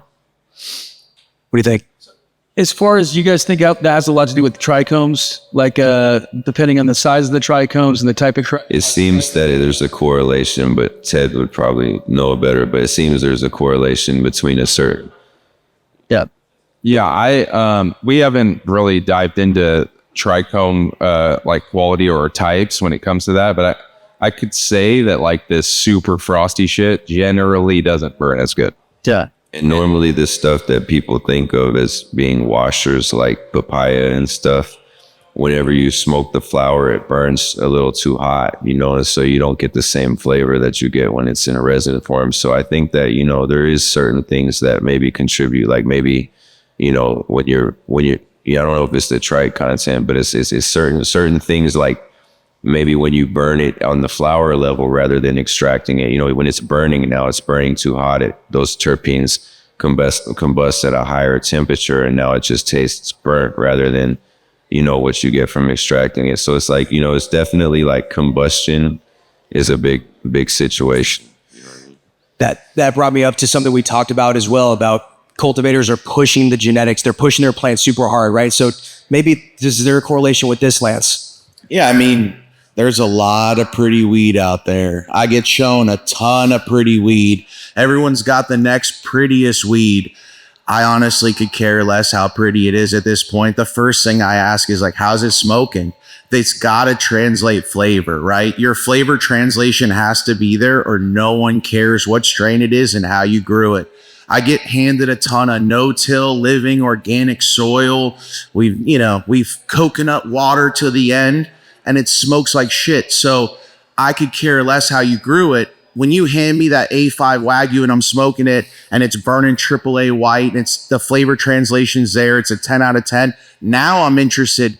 How'd you produce this? Was this Rockwool? Was this cocoa? Was this bottled Dutes? Was this HGV? Did you add stuff in the end? How'd you get past not having any hollow flavor? I think there's a lot of things to it, right?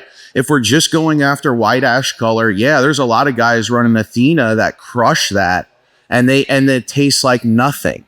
And that's what we're not going for. And I'm not going to blame it on any nutrient. There's just techniques and tactics to making sure this regimen is going to act how I want it to in the end. And I'm actually going to have that flavor translation I want. And it's interesting you brought up water. I've smoked stuff that's trimmed up by someone, right? Yo, trim that real quick. Roll that up. Smoke. Burning neon white. So it's weird that's obviously a factor, but that doesn't tell the whole story. And again, it's not top 5 on my list as well. I agree. Because we've smoked Malik and stuff. I'm sitting there with some of the best rollers in the industry. And obviously that comes into play as well. If you have a really great roller, he can dupe it up for you and make it look even better than probably a rough batch. But there's so many factors. Don't spray late. Try not to spray late, you know, and in what you're spraying makes a difference what you're spraying late for, right? So some of these guys will want to spray all the way into bloom. Yeah, that can definitely affect ash color and also translation of flavor and how harsh it is. Everyone wants to go black or white, Sergio, and just give me the answer, bro. Just fucking tell me the answer. But it ain't like that. It's gray area, right? So there's 100 things you can do wrong, and then there's a bunch of stuff you can do right. And when you do a lot of things right, it's gonna smoke white ash. I promise you. And it is hard with living soil, and it is hard with soil, and it is hard with, so what? Figure it out. That's what we're here for, right? We're here to figure it out. That's what growers do. That's a great point. And Sebastian, you and I were talking about overall organic inputs and synthetic versus organic, synganic being a huge topic nowadays, right? Because we're trying to produce at scale with the quality chasing those yields. Touch a little bit about that. Well, I am coming from a very different perspective, obviously, because I am not running a facility. I'm educating the home growers. I am a home grower, and I am working with living soil. And it's not easy. It's certainly definitely not. But we're talking about that life we want, Like, we're gonna talk about life in many facets tonight, but we need life, in my opinion, and that life needs to be somewhat in my medium. You know, no matter if I'm growing on rock wool or if I'm growing in living soil, there needs to be some sort of life to trickle that last. We haven't put a science on it. We haven't put a name on it. It's not just humic acids. It's not just, beneficial microbes. It's not just mycorrhizae, which help we haven't, I mean, if you have, tell me. But I've been at it and trying to talk to all the people I can to try to figure that out. What is that last 20%, that stuff, which makes it not just loud, but also translating in the end, that I smoke it, or in my case, I don't combust. I vape it, and it matters just as much in my vaporizer. It's slightly different, but it needs to be on point, because otherwise I might have something which smells super loud, and I just, even in my packs, I'm just, where is it? Why does that happen? And so that is, I think, something very interesting we've talked about earlier. It's like, what can you trickle out and what can you add? And you guys have huge facilities. You guys can work and trickle it out and to run trials on a much larger scale and see where am I at. Yeah, but even from batch to batch, I feel like if you look at the best flower from batch to batch, there's so many points that you have to hit that it's never going to be a 10. It's usually a 9.9. And even the best batches are very rare, and there's so much, nutrition and environment plays so much of a role on expression. And so it's one of those things, like even with pheno hunting, it's like you want to grow it out multiple times to do your selections. Multiple things can go wrong every single ride, whether it's clogged emitters, BPD swings. There could be pest pressure that creates some sort of bad pathogenic pressure that's going to not be more acting as a defense primer. But Jack, I want to touch on this topic with you as well, because, before we move on, like the whole Synganics and measuring what's going on in your rhizosphere, we're doing that. We're measuring CFU counts because we're doing weekly inoculations into the root zone, whether it's rock wool, cocoa, doesn't matter. We just know that there's a rhizosphere that we're inoculating and making sure that it's healthy. Focusing on plant health and immunity creates terpene diversity. So all we're doing is just making multiple languages with terpenes through microbials, through the mycorrhizae, through the biostimulants. Right. And now we're using curated products that are flowable, right? It doesn't have to be hand watered anymore. We're commercial operators. We're not hobbyists. We want to be able to make sure that we can focus on quality at scale through these operating practices that we're using with these product solutions. Now, Jack, let's touch on the quantifiable products, because these are some things that Grove has standardized in the industry. Touch a little bit about what the science behind all of the approach is. I think we can rabbit hole pretty deep into any of those topics. I think looping back to what Ted and Ryan were touching on earlier, do I think any one of these metrics or schools of thought is the end all be all? No, but I do think the water activity level has a very prominent role to play in terms of understanding the proper life cycle of the flower and when the flower is really going to express its terpene profile and its full potential in the best form. And I really believe that's, about 0.59, 0.61, 0.62, 0.63, depending on the terpene profile and the nature of the flower and the bud structure itself. I think it's really going to be in there. And the reason I think that's so important is because that's allowed some of that residual enzymatic curing and to break down a lot of those chlorophylls and sugars. But as far as white ash is concerned, for instance, I mean, we're really grabbing at straws here, saying, "Oh, well, it's CalMag or it's some of these different irritants or some of these different additives." And oh no, it's the way that's flushed. Oh no, it's this paper, because there's a lot of calcium, magnesium, and rolling papers itself, and it's really getting down very deep into this rabbit hole, trying to have one metric, even one as subjective as ash color, really being the full indicator of the quality of the experience of that flower. I think that's a really flawed way to do it, and it rules out some cultivation methods like living soil, for instance, which is notoriously difficult to get chalky white ash with.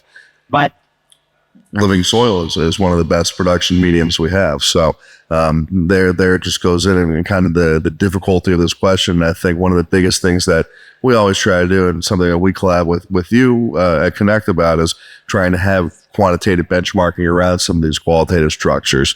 And that, as difficult as that is, I really do feel that starts water activity. Is that the whole story? No, but it gives us quite a clue into the life cycle of that flower and the preparedness of it for combustion. And shelf life, right? I mean, that's one of the biggest things is water activity is that baseline for microbial growth so that you can be your safety measure, right? 0.65 is that limit. If you submit for COA, you could have microbial growth above that, and that's where you're going to fail to pass. I would say that to me, that's a hard upper limit, just both in terms of microbials and in terms of having an abundance of free and unbound water within the flower, which will change the nature of your combustion experience. But there's a lot of other factors. I think we were touching on grind. We were touching on tissue, on the actual tissue and nature of the flower itself, as well as I think a very important thing is the resin nature. And we're going back to trichomes and more importantly than trichome size, I would say trichome health, and resin really is the fruit of the tree that we all here worship, right? And I think that's a critical element to it. But there's also stark difference between growing for resin and growing smoking flower. Now, I would like to touch on the EU GMP standards because I've heard a couple of different versions of what the actual standards are. If I can get enlightened about what it currently is today, is it 100 CFUs of total yeast and mold? Is it 1,000? I don't really know. And I would like to know because we're trying to figure out how do we cultivate for the most purest, healthiest plant by still encouraging microbial life form to encourage those terpene productions, better shelf life and stability. What is it? What are the current standards in the EU? Current standards in the EU, you've got the GMT program, you've got other health program standards that aren't quite GMP. So you've got a bit of a range there and a bit of a variance depending on market. And I think that's really top of mind now as we see flower going from Thailand to Australia, or flower going from South Africa to Portugal to then be processed into products that are going into Germany or the UK, for instance. And right now, what's really critical and what's a dangerous thing for the industry is just throwing our hands in the air and saying, oh, well, hell, I can't hit these metrics anyway. They're so difficult to hit. I'm just going to irradiate the hell out of everything.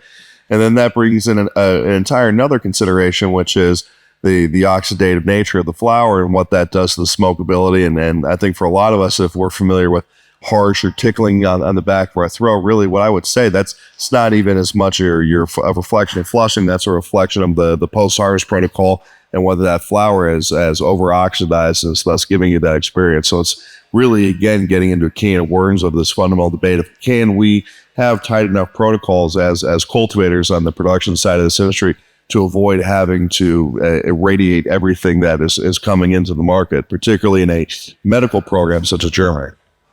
See, this part's fascinating because for a pharmaceutical grade product, it's got to be irradiated, or it's just has to be below that 100 CFUs. It has, real low microbial fed-offs, like lower than what we have in the States. And so most everything ends up needing to be irradiated. But there's been some, like the flower that I'm exporting to the UK, at least one of the strains guaranteed doesn't have to be irradiated. So I think it also is genetic specific, like, you know what I mean? Interesting. I would also say it's quality of cultivator. Your cultivation partner is one of the best growers in that region of the world and is able to have a tight enough qualitative and quantitative SOP, right, where they are able to produce, cure, store, transport, and deliver flower that is meeting those microbial levels. Are they cultivating in a sterile root zone, or are they using any sort of biologicals? Do we know?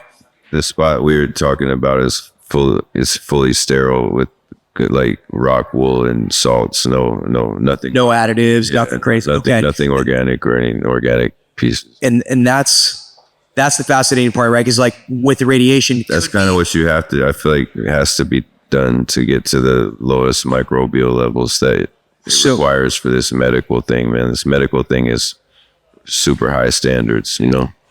Now, what if we were improving that plant's health and immunity throughout its lifespan using microbials and improving the overall shelf life stability? So before it goes into irradiation through that gamma, is that going to help the degradation coming out of the gamma and have a better smoking experience? Because you touched on the harshness, the tickle in the back of your throat when it comes out, because that's degradation. That's not necessarily a comfortable medicine that you'd be taking, right? What's your take on that? Specifically, I think right now it's no one wants to hear this take. I think we're still seeing it play out. Can facilities operate at scale and pivot their cultivation practices to be able to be compliant with these stringent standards in terms of the ppm of some of these different compounds or chemicals, while balancing that with the desire to have really great terpene profiles, really high quality flower that is a true lime skull, not a hint of lime skull because it's been irradiated by an intense gamma source or one of these other methodologies. I think that's really the battle that we're seeing play out. I've been lucky enough to see a lot of flower here in this market, and it is concerning that an overwhelming amount of it, I would say to an unnecessary degree, is remediated in a very intense, very damaging, very oxidating style. And that's because I think, one, the standards of the market, and two, I think it's beholden on cultivators to not toss their hands up in the air and say, fuck it, it's all got to get zapped. That is pretty much what I'm thinking, right? Everyone's just kind of saying, we're not even going to risk it. We don't want to fail a batch. Let's just make sure that we can produce at scale, keep it sterile, and not even worry about that. The operational hurdle I think it presents is really the next frontier of cultivation challenges for all of us. Scaling into multiple markets. Ted, I know you've seen experiences going into Arizona, into the East Coast. Like, what are some of those things and how you may have used these post-production tactics to help stabilize that shelf life stability and quality? Yeah, it's interesting. Like, we have a pretty rigorous QC SOP, but our moisture levels, and our active water content in Arizona and California are different, and I couldn't tell you why, other than I just like how it smokes more in Arizona when it's a little drier. So it's really interesting, but it's important to develop a QC SOP that allows you to remove yourself from the process and get, objective, first of all, but quantitative about it. Because, as I love to go into Arizona and QC a new strain, but I can't QC every batch. Like I can, even in California, we do 2,400 pounds a month. Even if I've done the math on that. And even if I was like a super fast, roller, I couldn't possibly smoke through all that in a day, right? So getting real quantitative about it and having numbers and backup systems for size grading and water moisture content and color and nose and all those things is probably the most important thing, and also going to be the hardest thing for cultivators and operators as they scale up. I think that's the key here, right? How do we scale something that has so much experience behind it, right? And that's where the quantitative data points are and the tools that we have available to us. That's what we're trying to really dive into, right? How do you QC that much by having some standardization around the QC? I'm actually curious, going into the different markets, do you guys have a specific type of grind that you use, a specific tip size, specific paper when you are doing QC for batches? Well, I actually roll everything myself, so that's a traditional standard QC, and I still QC almost every batch all over the country for the most part. There you go. Right. What about you, Ted? Yeah, we all roll the same way, basically, 3.5 gram joint with whatever kind of tip, glass, wood. I prefer wood sometimes. They're easier to get. I just like the way they feel. So yeah, when we're smoking those, it's joints for sure. I don't think there's any really other way. Like, I like to, when I find a strain and that I really like, I like to smoke it in all ways, because the fact of the matter is, like, most smokers don't smoke joints. I mean, not that they don't, there's a huge amount of percent of smokers that smoke joints, but not everyone does. So people smoke them out of bongs, they use pipes, they smoke blunts. So, for me, if I like something in a joint, my next step is to smoke it in a blunt, because I love smoking blunts. And if it's good in the blunt and good in the joint, that's good to go for me. I couldn't agree more, man. If you can taste it through the blunt, it's definitely got some flavor. If you taste it through the blunt, that's a banger. And if you taste it through the backwood. Yeah, if you taste it through the backwood, it's a banger, for sure. Yeah. James, what about you, man? So I would like to take, this opportunity to talk more about the reviews and how you've seen different paper, different grinders, all these different things. Talk to us a little bit about that process. Yeah, so we took a deep dive into it with a review show just recently, but we've been experimenting for the last couple of years on paper, tips, all the different things. There's so many different ways to do it. Using a paper tip in a glass or, in a wood tip, they have bamboo tips, they have 3D printed tips. There's just so many different options.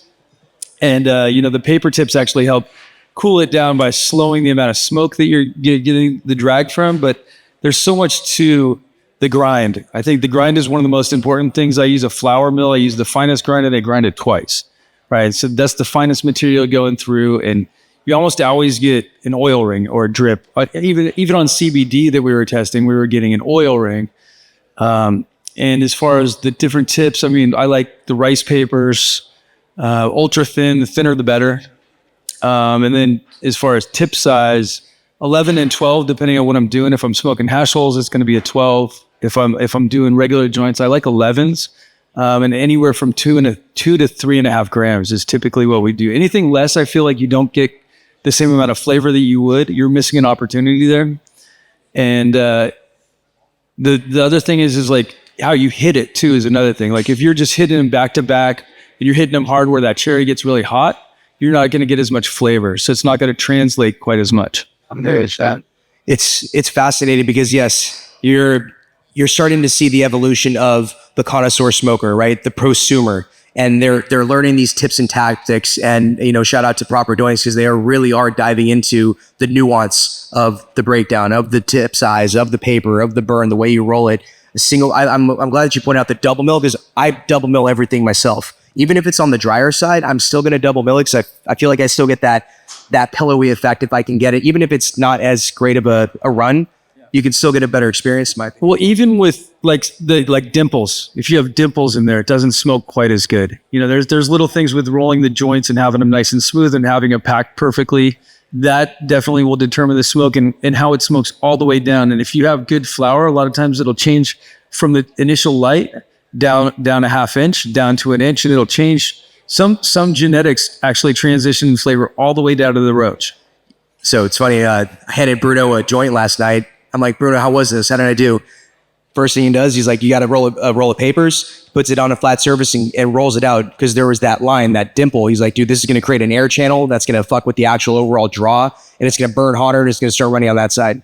Just those little things. I'm like, shit, I wouldn't even have noticed that. So just the nuances that we're starting to refine in the way we go through the experience and the way that we start to define, is this quality batch? Or, does it have to be perfectly rolled every single time to define it as quality? No, I don't think so. But it definitely helps to start to see the let's call them the golden goose batches. Yeah, it's very interesting how fast the consumers are catching on to this. Like 2 years ago in California, like smokability in the rec market essentially was like no one really knew about it, no one really cared about it. And now every day it's more and more. And I think 2 years from now it's going to be like, hey, these mids pushers are you're going to have a baseline of quality that most people are not hitting right now. Now, this is exciting. Is this how we get bud tenders and buyers away from THC?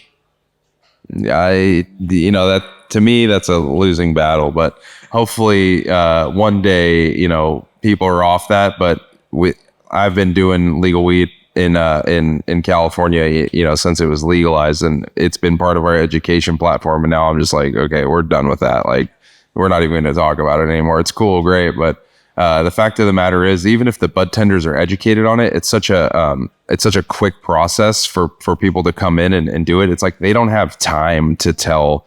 A guy comes in, he's like, hey, I want a $10 eighth, and that's the highest in THC. And they're like, okay, I'm going to get that for you. Go get it. Get that customer out of there. Like there's no, you don't have time to sit with a customer and educate them in the modern world. And that doesn't just go for weed. It's anything. You can't really sit and talk with a customer for often, for very long, because what do the bosses want? What do the investors want? They want productivity, and that just doesn't really, translate to talking to a customer about what they're buying, because they're buying something at the end of the day, So I see so many brands flying off that shelf, literally off and out of that shelf. Yeah, 100%. But yeah, no, this is one of those things. Like, hopefully, the more educated consumers get, the direct to consumer model gets a bit more opened up, because I think that's really where you start to build those prosumers. Yeah, for sure. Focus on flavor and experience and flavor. It doesn't matter. You flip it around either way you want, but that's where the special phenotypes, these real golden goose hunts are going to start to shine, and bringing that consumer into the hunt with you. Yeah, definitely. And if consumers would accept that kind of form of retail, then they would have a lot better experience anyway. So I dabble with that, and I notice that it's like I believe in it a lot from a price lock standpoint. Like now, you know, if my weed's in 160 stores, you know, I can't control the price markups in all those places, but with the direct to consumer, I can hit them at the price that's, you know, they know what they're paying. They know they're getting fresh batches. I can monitor the freshness, the sell through. I can make sure that they're, you understand what I mean? So it's like they can get the newest drops because I can get it straight off of, you know, straight back from testing, packaged, and put it to the market faster than I can if it has to go through all the distribution channels. So with the direct to consumer model, specifically in California, it's been good, but it's just kind of hard to get people to participate in the whole, like, hey, go on my website, you know, order it there, go pick it up in the dispensary. Like, you know, so it does work, but, you know, also you have the ability of doing it through delivery services. So there's just like a lot of moving parts in the logistics that need to be like worked out, the kinks, but the idea of it would actually benefit the consumers and would probably fix a lot of the issues that we do see in the retail. Because like everybody's saying here, the freshness of the product really is probably one of the most determining factors in smokability is freshness, you know. Couldn't agree more. Okay, that's why in Germany, we're sitting in Germany. That's why no connoisseur will go ahead and get a medical prescription. You have two options. You go in private, you grow yourself, or found a club and do it there yourself, or you get medical. Or you buy some 6-month-old medical. Exactly. So now we're getting medical. Now we have not just radiation, we have it on the shelf for too long, way too long. And what are you producing for? When was bragging to me today about some German weed that was only 3 months old. He was like, this is a 3-month-old batch. This is fresh. They in California. Here I'm saying, and we pull in California. In California, we pull at like 60 days off the shelves, so we wouldn't even have it on the shelves. That's not even brother customs yet. 3 months old, brother DOJA. 60 daase is already too long. We should be working in a scenario where everything gets sold in 7 days, but we're never going to have it like that unless people want to like come. That's a direct to consumer, something like Connected and SAC, like they can, pull from their facilities, get it to the consumer in a timely fashion, but that's not the industry standard. Most of the stuff on the shelves is super old. So the more people get vertically integrated, or else in my case, proceeding to do the DTC thing. Yeah. And you're gonna see, you don't just have that, it's the storage conditions. A regular advice is 25 degrees Celsius. Where I'm at in Fahrenheit, I'm like in the 70s. Like, hey, why don't you just put it in the oven? You know what I mean? Like, sorry that we're coming from that perspective. Then it almost doesn't matter that you radiated the out of it, beforehand, because you left it on the shelf for too long and you left it in horrible conditions. And that's what we need to control. And that's where I'm coming from my home grow perspective, from my perspective. We need to control our environment, and it starts from the bottom and it ends before I light it up. And that's what I need to do. And that's why I love your bags, that's why I'm using growth bags, because I can keep my stuff in a good condition for a long time. Yeah, we can learn a lot from the beer industry too, because microbrewery was, in the 80s was something new to everybody. And then with Lagunitas, I worked for Lagunitas for a while, and they developed basically going direct to the shops and going refrigerated trucks, right? So they control the environment all the way to the consumer was the idea. So if you got Lagunitas in Texas, it would taste like you got it in California. So we can learn a lot from the beer industry. And then they were acquired by Heineken over in Amsterdam. And then Heineken actually now uses refrigerated shipments all the way to the US. So the Heineken beer doesn't taste like it used to. So yeah, it's pretty wild. But that's something that could go global. And that's something that's necessary to be able to control the environment, especially for longer storage. Not only be able to control the humidity, like with the terp lock. Now, if we can control the temperature, we're going to have a better product for the long term.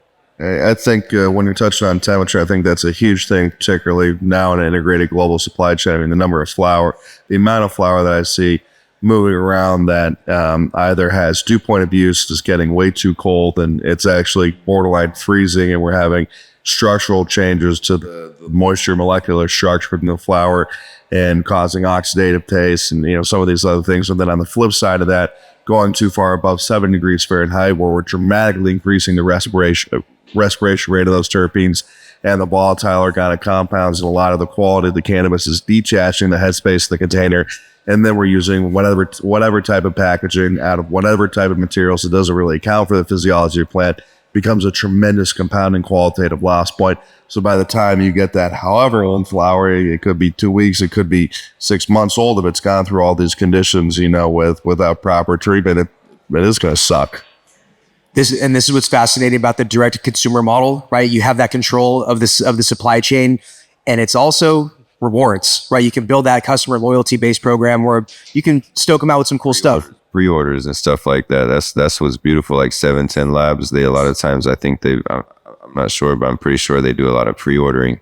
The pre-ordering, you think about that, it's like then you are literally packaging and it's going straight to the consumer. That's the best way you can do it. This is about supply versus demand, right? Forecast versus demand, whatever you want to call it. It's really more so geared into giving that overall quality, that quality experience at the end user level. So again, hopefully the regulations can open up a little bit more, because that's the move. Like, especially as emerging markets start to look at what is working well. Again, this is plant medicine, right? We are medicating ourselves, whether it's recreationally or for an ailment. This is how we can deliver that best experience with cannabis. So I know we're cutting short on time, guys. We want to get some Q&A going. If anybody has any questions, you don't have to be shy. Feel free to come on up and we'll pass you the microphone if you want to ask any of these titans of the industry some questions about the quality of smokability. Yeah, let's get some good questions. Come on. Anybody over here?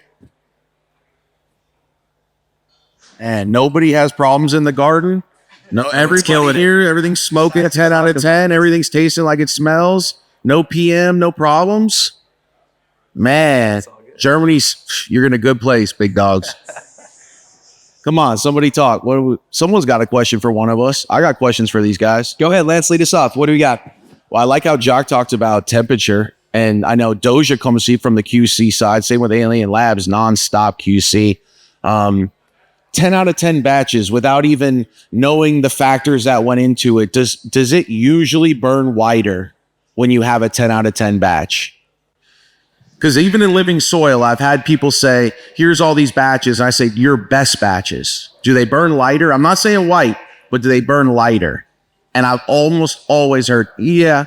I mean, to me, white ash is a serious factor. A lot of people say, I mean, that's a way I guess we can debate, but I don't ever smoke weed that I like and it doesn't burn white ever. Like never. So if it's not burning clean, I probably don't like it. You know what I mean? So that's just how I feel. That's one of my biggest things that I go for. So as far as like, does good weed always burn clean? Maybe not. But does the weed that I like burn clean? Yes, it does. 100%. And it doesn't have to be, it doesn't matter about medium. You said something that's right. As long as you do most of it right, it's probably going to burn clean. I got dudes that grow outdoor in living soil that that burns the way I like. So mixed light, cocoa, rockwool, living soil. I mean, there's all kinds of LSD, HPS. I mean, you can. But there's different levels to whiteness too. Sometimes they're bright white and sometimes they're not quite as white. Yeah, I mean, there's that artificial. They should be speckled, really. I mean, I think there's levels of whiteness where it gets to where it's a little bit overkill. You know, I know there's a lot of finishers and stuff people run nowadays that get, you know, a super Marge Simpson looking on white ash, and you know that's not necessary. But I guess it, yeah, you know, like you said, it. And Ted said it too. It shouldn't burn black because then it's not combusting right. So, you know, a lot of times, you know, there's been stuff that, you know, yeah, I think it should burn clean and it should also burn evenly. You know, that's another thing that's really important too, is like when you hold you know, in my case, I smoke a joint. So I'm smoking the joint. I'm like kind of twisting it around and making sure that all around the whole cherry is an even line. I don't like to see jagged edges in the cherry because then I feel like it's not combusting at an even rate. You know what I'm saying? So it's Ted, what's your number one? Is it flavor transfer? When you're looking for, when you have a new strain or a new drop or the Gelinade just dropped, like, is it flavor transfer that you're looking for, number one, or what's your top factor? Yeah, I would say it's flavor, but it's different for the traditional market. And I think a lot of these, media, podcasts, etc., like their point of view is the traditional market, which, we should be aiming for, but unfortunately, the real reality of recreational cannabis is that customers don't just want it to taste good. They want it to be effective. They want it to be pretty. They want the nose to be there. So as consumers get more and more educated, I think that will slide to the side, and they'll be more about flavor translation, because flavor translation at its core is terpene and cannabinoid retention in your lungs, right? You're tasting those, you're getting those into your body, which actually has more of an effect on you. So for me, flavor translation is what I'm looking for, but those other boxes have to be checked as well, or else it's just not going to sell. I've got to hop in with something here. I know we look a lot, particularly as joint smokers or cannon smokers, depending on how big you like to roll your joints. I think we're going a bit too far into cigar science and cigar culture. Part of the nature of the white ash from the cigar world is from the fermented component of tobacco leaves, and where we're not a fermented product. And I would actually, I'm going to say something that's going to sound outrageous. I actually care more about the ash structure than I care to a degree about the color. Is it ash that is blown away like flour, like dust? Does the ash stick together? Can I ash the joint, and does that ash fall into the ashtray and then stay together and maintain its color? Does it immediately crumple? That tells me quite a bit more about the resin, about the structure of the overall composition of the flour. And as well as the way it's rolled and whatnot, than just the color of that ash. And Ryan, I know you're pretty scientific smoker. Structure is important. Ash structure is important. I couldn't agree more, man. You're looking for that real soft, pillowy drop of the ash. I mean, it does say a lot about the overall smoke. I mean, fuck, man, very few joints actually smoke past the first third, right? And most people are like, oh, you got to wait for it to catch on. It's like, no, you don't. If it's not smoking in that first third, it's not a good batch, in my opinion. Like, I don't think it needs to wait to catch legs, but I don't know. It's like a dirt bike. You got to hit the power band. Yeah, I wonder about that a little bit. I think there's something I think that what your guys are saying is true, but I also think there's something to resin content and how a joint's rolled, that you're getting towards the end of it, and that joint is naturally more resinous, so it's not burning as flavorful.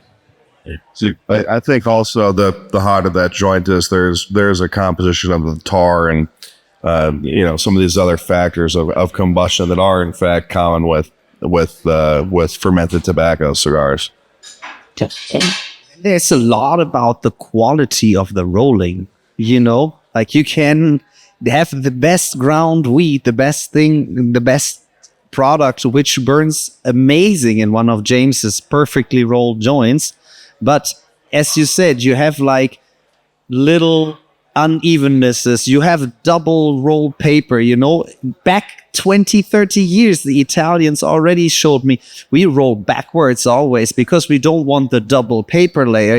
All these things play a factor in it, and we have to see it for ourselves. But what is the consumer seeing? Because there's so much talk about the white ash. You're pro.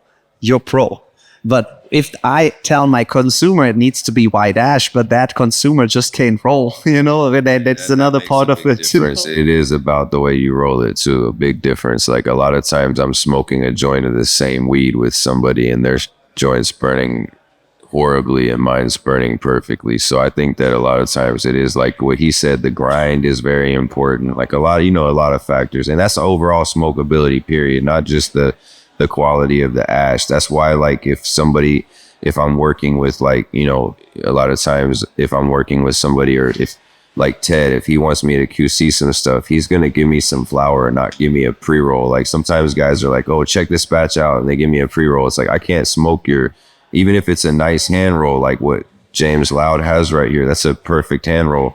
I have to roll it myself to be able to know that it's like got the same smokability that it's gonna have. You understand what I'm saying?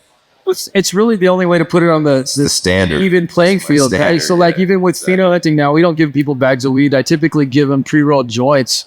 And so they're all the same. So each time they get them, they're going to have the same tip. They're going to have the same thing. So it sets that bar. I totally agree.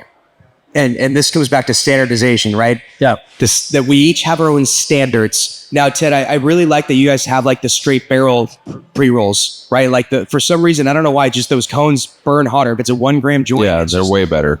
I've sat with Malik. I've sat with like 4 different rollers at LA Family Farms, and we've literally smoked the same batch, the same strain, rolled by the same grower or the same roller, and we go 9 millimeter, 10 millimeter, 11 millimeter, 12 millimeter, 13 millimeter, even 14. You go slight cone straight through, and it's crazy. The larger the mouthpiece you go, every time it seems like you go 14 to 15 millimeter, the flavor transfer is even better than the 9 millimeter. So obviously, if you're rolling a 1 gram joint, 9 millimeter or 10 is basically a straight through anyway. But when you get into 2s and 3s, the barrel seems to be the way to go. It really does. Yeah, definitely. One by one, we smoke through everything, and we're standing there looking at each other like, bro, is this for real? Like, the bigger we go, the better it is every time. We're spoiled. You know, we could smoke 3-5 doinks all day. You're forcing it to burn cooler. Yeah, they're basically cigars, right? At this point, we're learning from the cigar industry now, right? It's like with the barrel, yeah. It's also just like, that's very interesting. It's also just more like it's more surface area, so it can burn slower, which is ideally what you want. Even something that's not burning well, if you can get it to burn slower, and because how we talk about burn, but it's combustion, right? So if something's not combusting all the way through, it's just not going to get there. So, you know, having more surface area allows it to have a slower burn, which makes it burn all the way through. Which we're talking about doink etiquette. Please do not ash the doink. Keeps the cherry nice and cool, allows it to not burn too hot.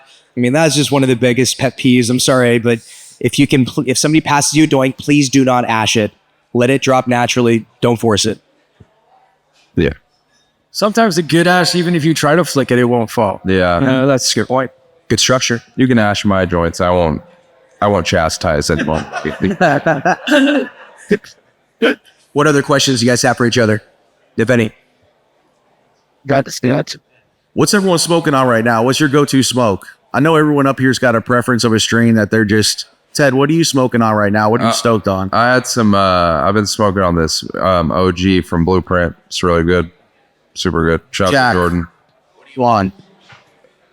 No, I don't want to be that guy that came to Berlin to smoke California and Sacramento cannabis. So I've been, certainly enjoyed some of that. But I've hats off to some of the flower I've seen coming out of Spain, and some Austrian flower and some Czech flowers really blown me away. But right now I've been messing around with like candy gases. Personally, that's just what my palate's been on, what I've been working on. It's been what I've been smoking with. Shout out to Derek Formosa from Planta. Big fan, particularly. He does a phenomenal job with it. Some of the best, dude. Yeah, coffin candy was one of my favorites. Like, yeah, the 11 coffins and coffin candy last year just blew my mind. So yeah, and he's growing at scale and really crushing it. Was that what the coffin candy that was bred by the Duke of DOJA, right? Right. Shout out to Duke. Shout out big time. Crush that one. And the funny thing is like even grown in Rockwell, I would take that bud better than grown in cocoa or living soil from other cultivators. It's so much more about the cultivator 9 out of 10 times, especially at the highest level. The guys that are growing at that high level can do magic with Rockwell. It's hard to argue it, especially side by side. So yeah, the thing for me that that I prefer cocoa and soil about is the effect. I think with Rockwell, you get a very peaky effect whereas you get pretty, you get fucking high as shit for a very short period of time. So with soil, with cocoa, and I think this also translates to outdoor. People don't talk about it in this way. They say outdoor gets me higher, but it's actually because of the soil that they're using. And I think that creates a longer lasting high. Well, I think it's certainly you're creating a more synergistic effect on a broader spectrum of cannabinoids and flavonoids and terpenoids that play with each other. That's definitely part of it. That's exactly what I was going to say, is that you're building a rhizosphere, right? You're creating more diversity of terpenes, right? And that's exactly what's happening in that living soil, or even in the cocoa if you're doing inoculations. You're building up that plant health immunity. So, I mean, I'm all about it, right? What about you, man? What are you smoking on right now?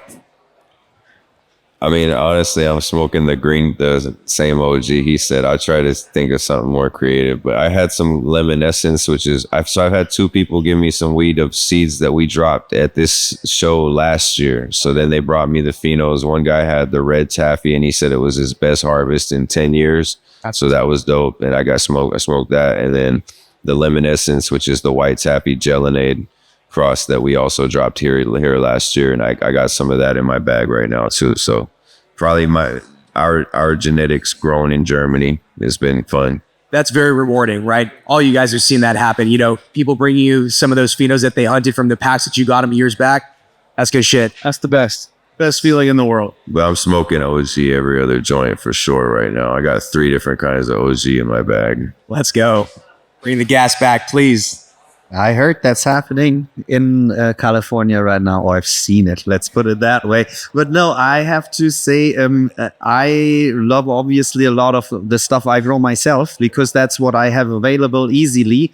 And then again, what you guys, before I go in that, the people bringing you back your genetics or our genetics, and they come and they're so incredibly proud and so happy. Sometimes they're shaking to show it to you, and a lot of it is of course real. I know. I felt that today. Just so, you know, like you're like, that's surreal when that happens. That's just, it happened 20 times today, you know, and it's amazing. They come to you, they're happy. They're of course there is something which is, you know, let's not talk about the water activity of that in there, you know, but they're doing it for the first time. You give them a few tips, your honest opinion, and they value it. They value when you tell, hey, it's a bit moist, man. Like try to put that in a grow. I get a growth back out, put it in the air, you know, for a little while, and just that feeling. And of course, as I said, when we talking about what I'm smoking, I went into the extracts road like a year ago, so it's very hard for me to really consume so much flower unless it translates right. And our papaya crosses right now, I keep on growing them. Doesn't matter which one I'm growing. It's like, for me, it need no combustion, dry herb vapes. Dude, this is just like consuming concentrates for me. And this is, as I said, I don't know if all of us have been down that road, but once you go down that road, you ruin a little bit your palate because you blow too much terps in your mouth at once. So a lot of things is just like dull, but it doesn't ever happens to me with that papaya crosses. So that's what I'm going for right now. You had a Gary times papaya that you showed me earlier today, and that was one of the most complex, multi-layered aromas I've smelled in a while, man. That thing was loud. Thank you, man. What about you, James? So before I left, I was smoking on the chocolate runts. We did a drop with runts, and it's chocolate times runts. It's like a very runtsy with an amazing chocolate note that's like very standout. We have 3 phenos of it, and so I was comparing all of them before we left. But then I got here, and people started giving me flower of stuff that they made, that they got from Cannabis, or they got from Cannabis last year. We had a Havana Bandana, which is a GMO times banana Skittles. And it leans heavy on the banana and the Skittles with that GMO burn on the nose. And it was amazing rosin. And the guy brought it from Colombia, right? And so when you hear these stories from people, it just blows my mind. They're taking genetics all over the world, and they're doing amazing things with them, and they're finding amazing phenos. And that's really what it's all about at the end of the day. I love that. We're not bottlenecking the genetics. The more you guys are dropping these crosses, man, like that's what we want. We want more diversity out there. So it's about community too, and it's about this world community, and about like elevating the community, and I love that part about it. Lance, what are you smoking on? Man, my 2 go-tos right now. It's weird. As you're going down the line, I talk about it. I'm smoking permanent marker times permanent marker, and I'm smoking Skittles times Skittles. Both my go-tos are themselves, inbred to themselves. It's weird that you say that. You know the big perm. I fuck with the big perm head. You like the big perm or the little perm better? I like the big perm. Yeah, so it's an S1 he's talking about. It's a JB's, it's C Junkies S1 perm. fire. And then Raw Genetics did a Skittles reversal project, and we hunted. I mean, he must have gone through 70 different phenos of Skittles times Skittles. We picked the 23. I realized in that pheno hunt there's a lot of blue Zushi in here. That's interesting, that terp profile. But yeah, we picked the 23, and it's just LA Family Farms is growing it for us for rec right now, and it's called Zoju. But we have a bunch of stuff in the works. But it's interesting now you say that a lot of my permanent times permanent, Skittles times Skittles, Fruity Pebbles times Fruity Pebbles. It's like, wow, you are finding stuff different than the mom or the dad. Yeah, but with the Skittles, like I've pheno hunted hundreds of Skittle S1s thinking I was going to find something better than Skittles, and I did not find anything better than Skittles. There were some interesting things in there, but nothing better, and most of it was diet Skittles. Yeah. Did you find a lot of the blue Zushi terp profile through those? For sure.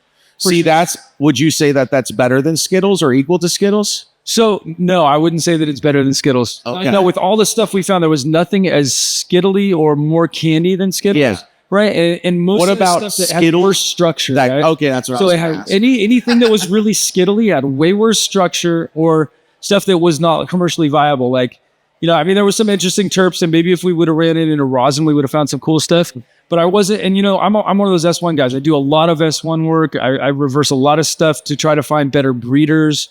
I've done that with the LCG cuts, with the Runts cuts that I've worked with, and tons of stuff. I love S1s because sometimes you can find better stuff. But with Skittles, I found that there was nothing better than Skittles, and I abandoned the project. It's interesting because that is one of the things you go into it with. Like, it's got to be better than the mom. You got to improve with the parent.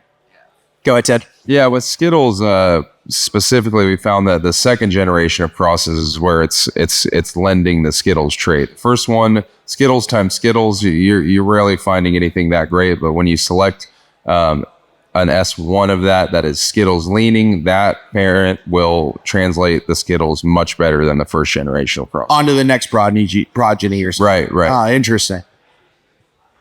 Yeah, you're reinforcing the traits. Right. Even the Zicky guy is BX2, right? So it's not a BX1. It's the second generation. He found a Skittles leaner across that, and that's why there's so many good progeny in that. Yeah, there you go. Genetic. And that's where the Zoju was out of. The Zicky guy, the red Zicky, the purple Zicky, the regular.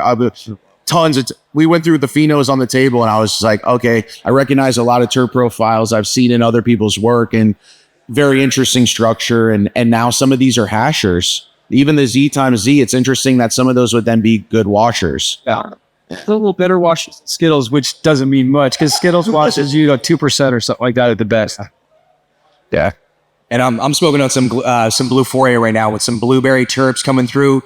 Shit, man. And this is actually BX2, so it really came through in the progeny. It's washing over 5% as well. So this is one of those terp profiles, just got that mouth stain of blueberry candy terps. And shout out to Mr. Historian over here behind the camera who grew that synganically with the powerhouse recipe. So Tony, thank you. But yeah, no, it's fascinating to get everyone's take on this because again, there's a lot of diversity in profiles. We all like something unique. I hope that we can get more of the green bud back. I know this has just been something everyone's been preaching for a minute, but it really needs to get further adopted because colorful weed doesn't always mean anything. It's just fucking color. With this gas translation coming back, people are liking gas again. It's going to be green because all the green stuff that tastes amazing is all the gas that tastes amazing is green. Yes. I love that. I'll look that. All right, audience, last chance for questions for this panel. Anybody have any curiosity that you'd like to ask? How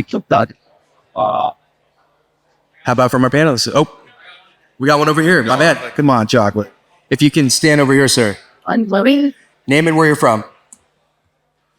My name's Eric from California. I had a question. I saw kind of a crazy trend online about washing your flower during harvest. Any thoughts? You talking about water dipping? Yes. No. Like, it's a big no, dog. Never do. No, I do see that though. I've seen it too. It's usually with old timers, as I call them. They're pretty stuck in their ways and they want to wash their harvest. And it's like I can talk on this. I want to do a deep hole on this one night, and I'll never get the time back. So I believe that became popularized because when you are doing that dip or that quick rinse, you are eliminating a lot of sesquiterpenes. You are dramatically reducing the volatile organic compound presence in the flower. It makes it way better for putting it through a market where you need some sort of odor discretion. And that is the only scientific justification I've been able to find for that technique. Get at me as hard as you want in the comments. Yeah, sounds good.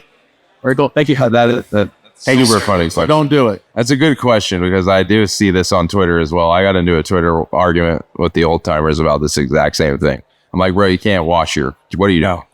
And they're like, no, I swear it makes it better. Like, all right, man. Don't bathe your pants in citric acid. Yeah. Thank you for the question. What else? Got another guy back there, maybe. No, he's just faded. No questions. No questions on under canopy lighting. No one's trying to dial in that grow. Shout out to Faven. Shout out to Faven Under Canopy Lighting. We'll be talking about Far Red and the Chroma on July 24th in Sacramento at the Connect at Indoor Sun Hydro. You don't want to miss that discussion because there's some interesting, fascinating things coming through on Far Red and how it's impacting a shorter flowering cycle, more plant maturation. I mean, this goes back to quality too, right? Is this making the plant more flavorful? Shout out to Faven for sure. But shout out to Connected, as the pioneers of under canopy lighting. We're the first people to do it. We didn't share pictures of our grow rings for over 2 years because we thought that it was a game changer, and it proved to be. Yeah, we've been staring at pictures of your grow from the beginning, bro. Taking notes. Crazy. Shout out to Sherwood Forest, really. Shout out to Sherwood Forest. Yes, sir. Name and where you're from. Mike, I'm from California. About the under canopy lighting. So when you're doing your under canopy lighting, are you guys noticing anything with your top lighting, like maybe reducing top lighting, and is that affecting your yields or anything? Like I've personally, but some people may. Yeah, I've just a couple of rooms that I've seen that we've been trialing and messing with. It seems like the top lighting may be a little bit excessive once you put the under canopy in. And we dropped the top lighting down a little bit. It seems like the yields went up. What's your PPFD, your canopy level? I don't have all the specifics on me right now, but I just was wondering if you guys are seeing any of those kind of trends. Yeah, Bobby, I think he's here somewhere, man. He would know exactly. Yeah, he's right here. My dog, Bobby. Shout out to Faven. Get over here, Tim. Ask him, man. He'll know Mr. Tim Kroll, a.k.a. Bobby Bags, co-founder of Faven. Get up here, Tim. Supporting the culture right here. This guy. So you're asking... Sorry. Basically, what if you're introducing a high level of under canopy lighting, and I guess if your canopy's not too tall, crazy tall, are you dropping down your top lighting at all? And I've heard that top lighting decreasing is increasing yields a little bit, actually. So what we're really looking into is redistribution of power and wattage. So taking very high intensity, high up, redistributing it through the entirety of the plant. We've seen a yield increase there. If you simply add lights to your room, you're always going to get a yield increase. It's very tightly coupled. But yeah. Well, redistribution, the numbers and everything, but from what I saw in a couple of rooms, it seemed like when they reduced the top lighting down 80%, the yields went up. That's... Okay. You're right. You're right. No. It's really hard to sit up here and say anything definitively because every facility is so different. And I have a really hard time trying to posture this where I don't sound like the guy who's the know-it-all. But I reduce my top lighting. If you're doing it on HPS, I don't know. I like the spectral output at 100% of HPS. If you're doing LED, I would be reducing for sure. Or a mixed light room. Say you're doing a checkerboard. That's the best room. That's it. That's what we're saying, right? So we're increasing. So it's more important for checkerboard rooms to have uniformity between the LEDs and the HPS than anything, above all else. Seeing that LED down a bit to match the HPS. Usually you're dimming the LED. But the uniformity there, if you don't, and honestly, I learned this at Alien Labs and Connected, you're going to get two different products. So if your lights are too close, there's not enough space for the spectrums to mix. Yeah. So if you give it more space, this isn't scientific, it's just what I see, but growing a long time. So if you give it the space, then you have a very uniform product. If that light gets too close, then you're going to have bud that eats, drinks, and looks like LED weed. And then you're going to have right next to it, 4 feet over, you're going to have HPS chronic. So it's Yeah, then you have moisture issues and irrigation issues, drinking. Irrigations. I'm an irrigation tweak, and like that is the most frustrating part. Where you're just like, yeah, cool. Different sensors reading different things. You guys are seeing. Yeah, like people are talking about dropping their top lighting a little bit. Mitten Master out of Detroit is doing a lot of research on this. Like he's probably like 10, 12 months ahead of us. Yeah. But he's staying pretty low. And like traditionally with HPS, I used to sit around like 850 to 950, never over 1,000. Yeah. LEDs, I don't tip over 1,000, but throwing under canopy in there, it's more about uniformity than intensity. Yep. Yeah. Getting that uniform size all the way through, and cool. Thank you. Thank you for the question, brother. Man, I don't talk when I'm high. Hey, come on, Tim. Thank you for Shout out coming to Tim, man. Huge shout out for Tim. Hey, Bobby Bags, Faven. No, real talk though, under canopy lights are a game changer. If you're not growing with under canopy, you're going to lose out. You're going to have the loss of grams per square foot. It's going to be very hard to compete with people that are mastering the under canopy light edition with quality behind it. So that's a great question, man. Thank you. What other questions do we have? I know we're getting short on time. All right. Well, how about, right over here. Do you guys keep how a flower ages into your phenohunt selection as for the commercial market and the timelines? I personally definitely do. I will, every 2 weeks I get about 50 Myron jars with a half ounce in each one of various phenos that we had popped. And if I find something I like, I'll let it sit for 30, 60, 90, come back to it. It's very important. Some flower is very volatile. It will change a lot over that course, and sometimes it won't end up being a keeper at the end. I totally agree. Terplux. I use Terplux. Jack, big shout out. I know, actually, Jack's probably mad, like Myron's motherfucker, but, it's easiest for us, so. We'll be in grow back soon. You're familiar with them, and you know how they work. And I will say, in terms of containers, those are a really good oxidate barrier, a good cap. Yeah, for sure. I like Myron's, but I'm a grow bag boy.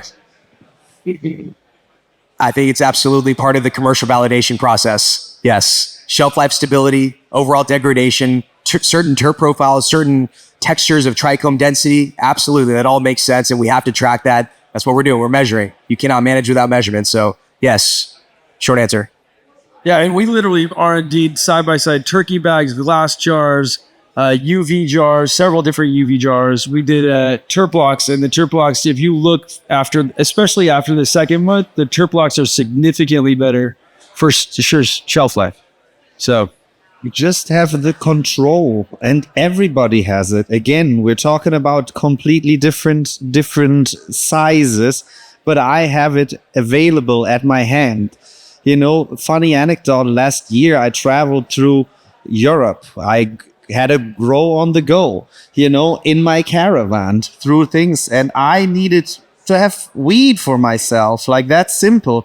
I can't travel with other ways I might be able to store weed in a caravan. No, I have growth bags, and then I make sure that the temperature is somewhat on point, and it doesn't matter if I have 75% humidity or if I have 45. Of course, I want to keep it in the range that it is right to keep the shelf life longer. But if I have the possibility of having a membrane, which if I have high fluctuations in temperature, it automatically spikes in my water, in the water content in my product. So I can ruin a whole batch by just having the wrong temperatures, even though if I'm spot on in the cured way. So for me, that's what it is now. And it is there for the consumer, for the home growers here as well in Europe, who want to have top shelf weed, white ash weed, loud tasting weed, which translates well,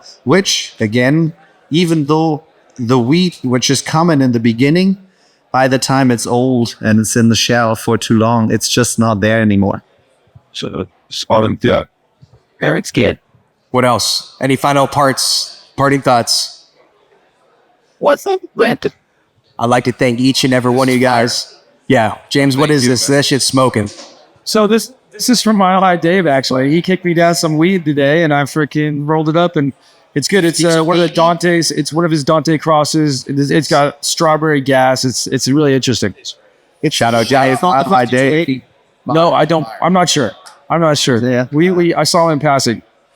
Every time I see him, he kicks me down little nugs. And every single time. I know that. It's the best feeling of the trade show. Big shout out Mile High Dave, one of our Battle Royale winners. Yeah, big time. That's where I met him. Was actually at Battle Royale last year. 2 years ago. And just since I'm holding one of yours, that I got the chance to taste that chocolate runs at your facility when we did the podcast. Mind blowing, man. Mind blowing. Deep respect for that one for sure. Thank you very much. Well, without further ado, Mary Jane 2025 Berlin. This has been an awesome discussion. Thank you guys so much for coming out. A big round of applause for our panelists, please. Getting out here, leveling up the community. It's all about education. Let's grow together. Big shout out to the tribe. Big shout out to Mills Nutrients, Grove Bags, Hygrozyme, Faven, United, Kaya, all of our panel sponsors. Thank you guys. We wouldn't be able to do the Connect community without you guys. Much love. Until next time. Thank you. Thank you.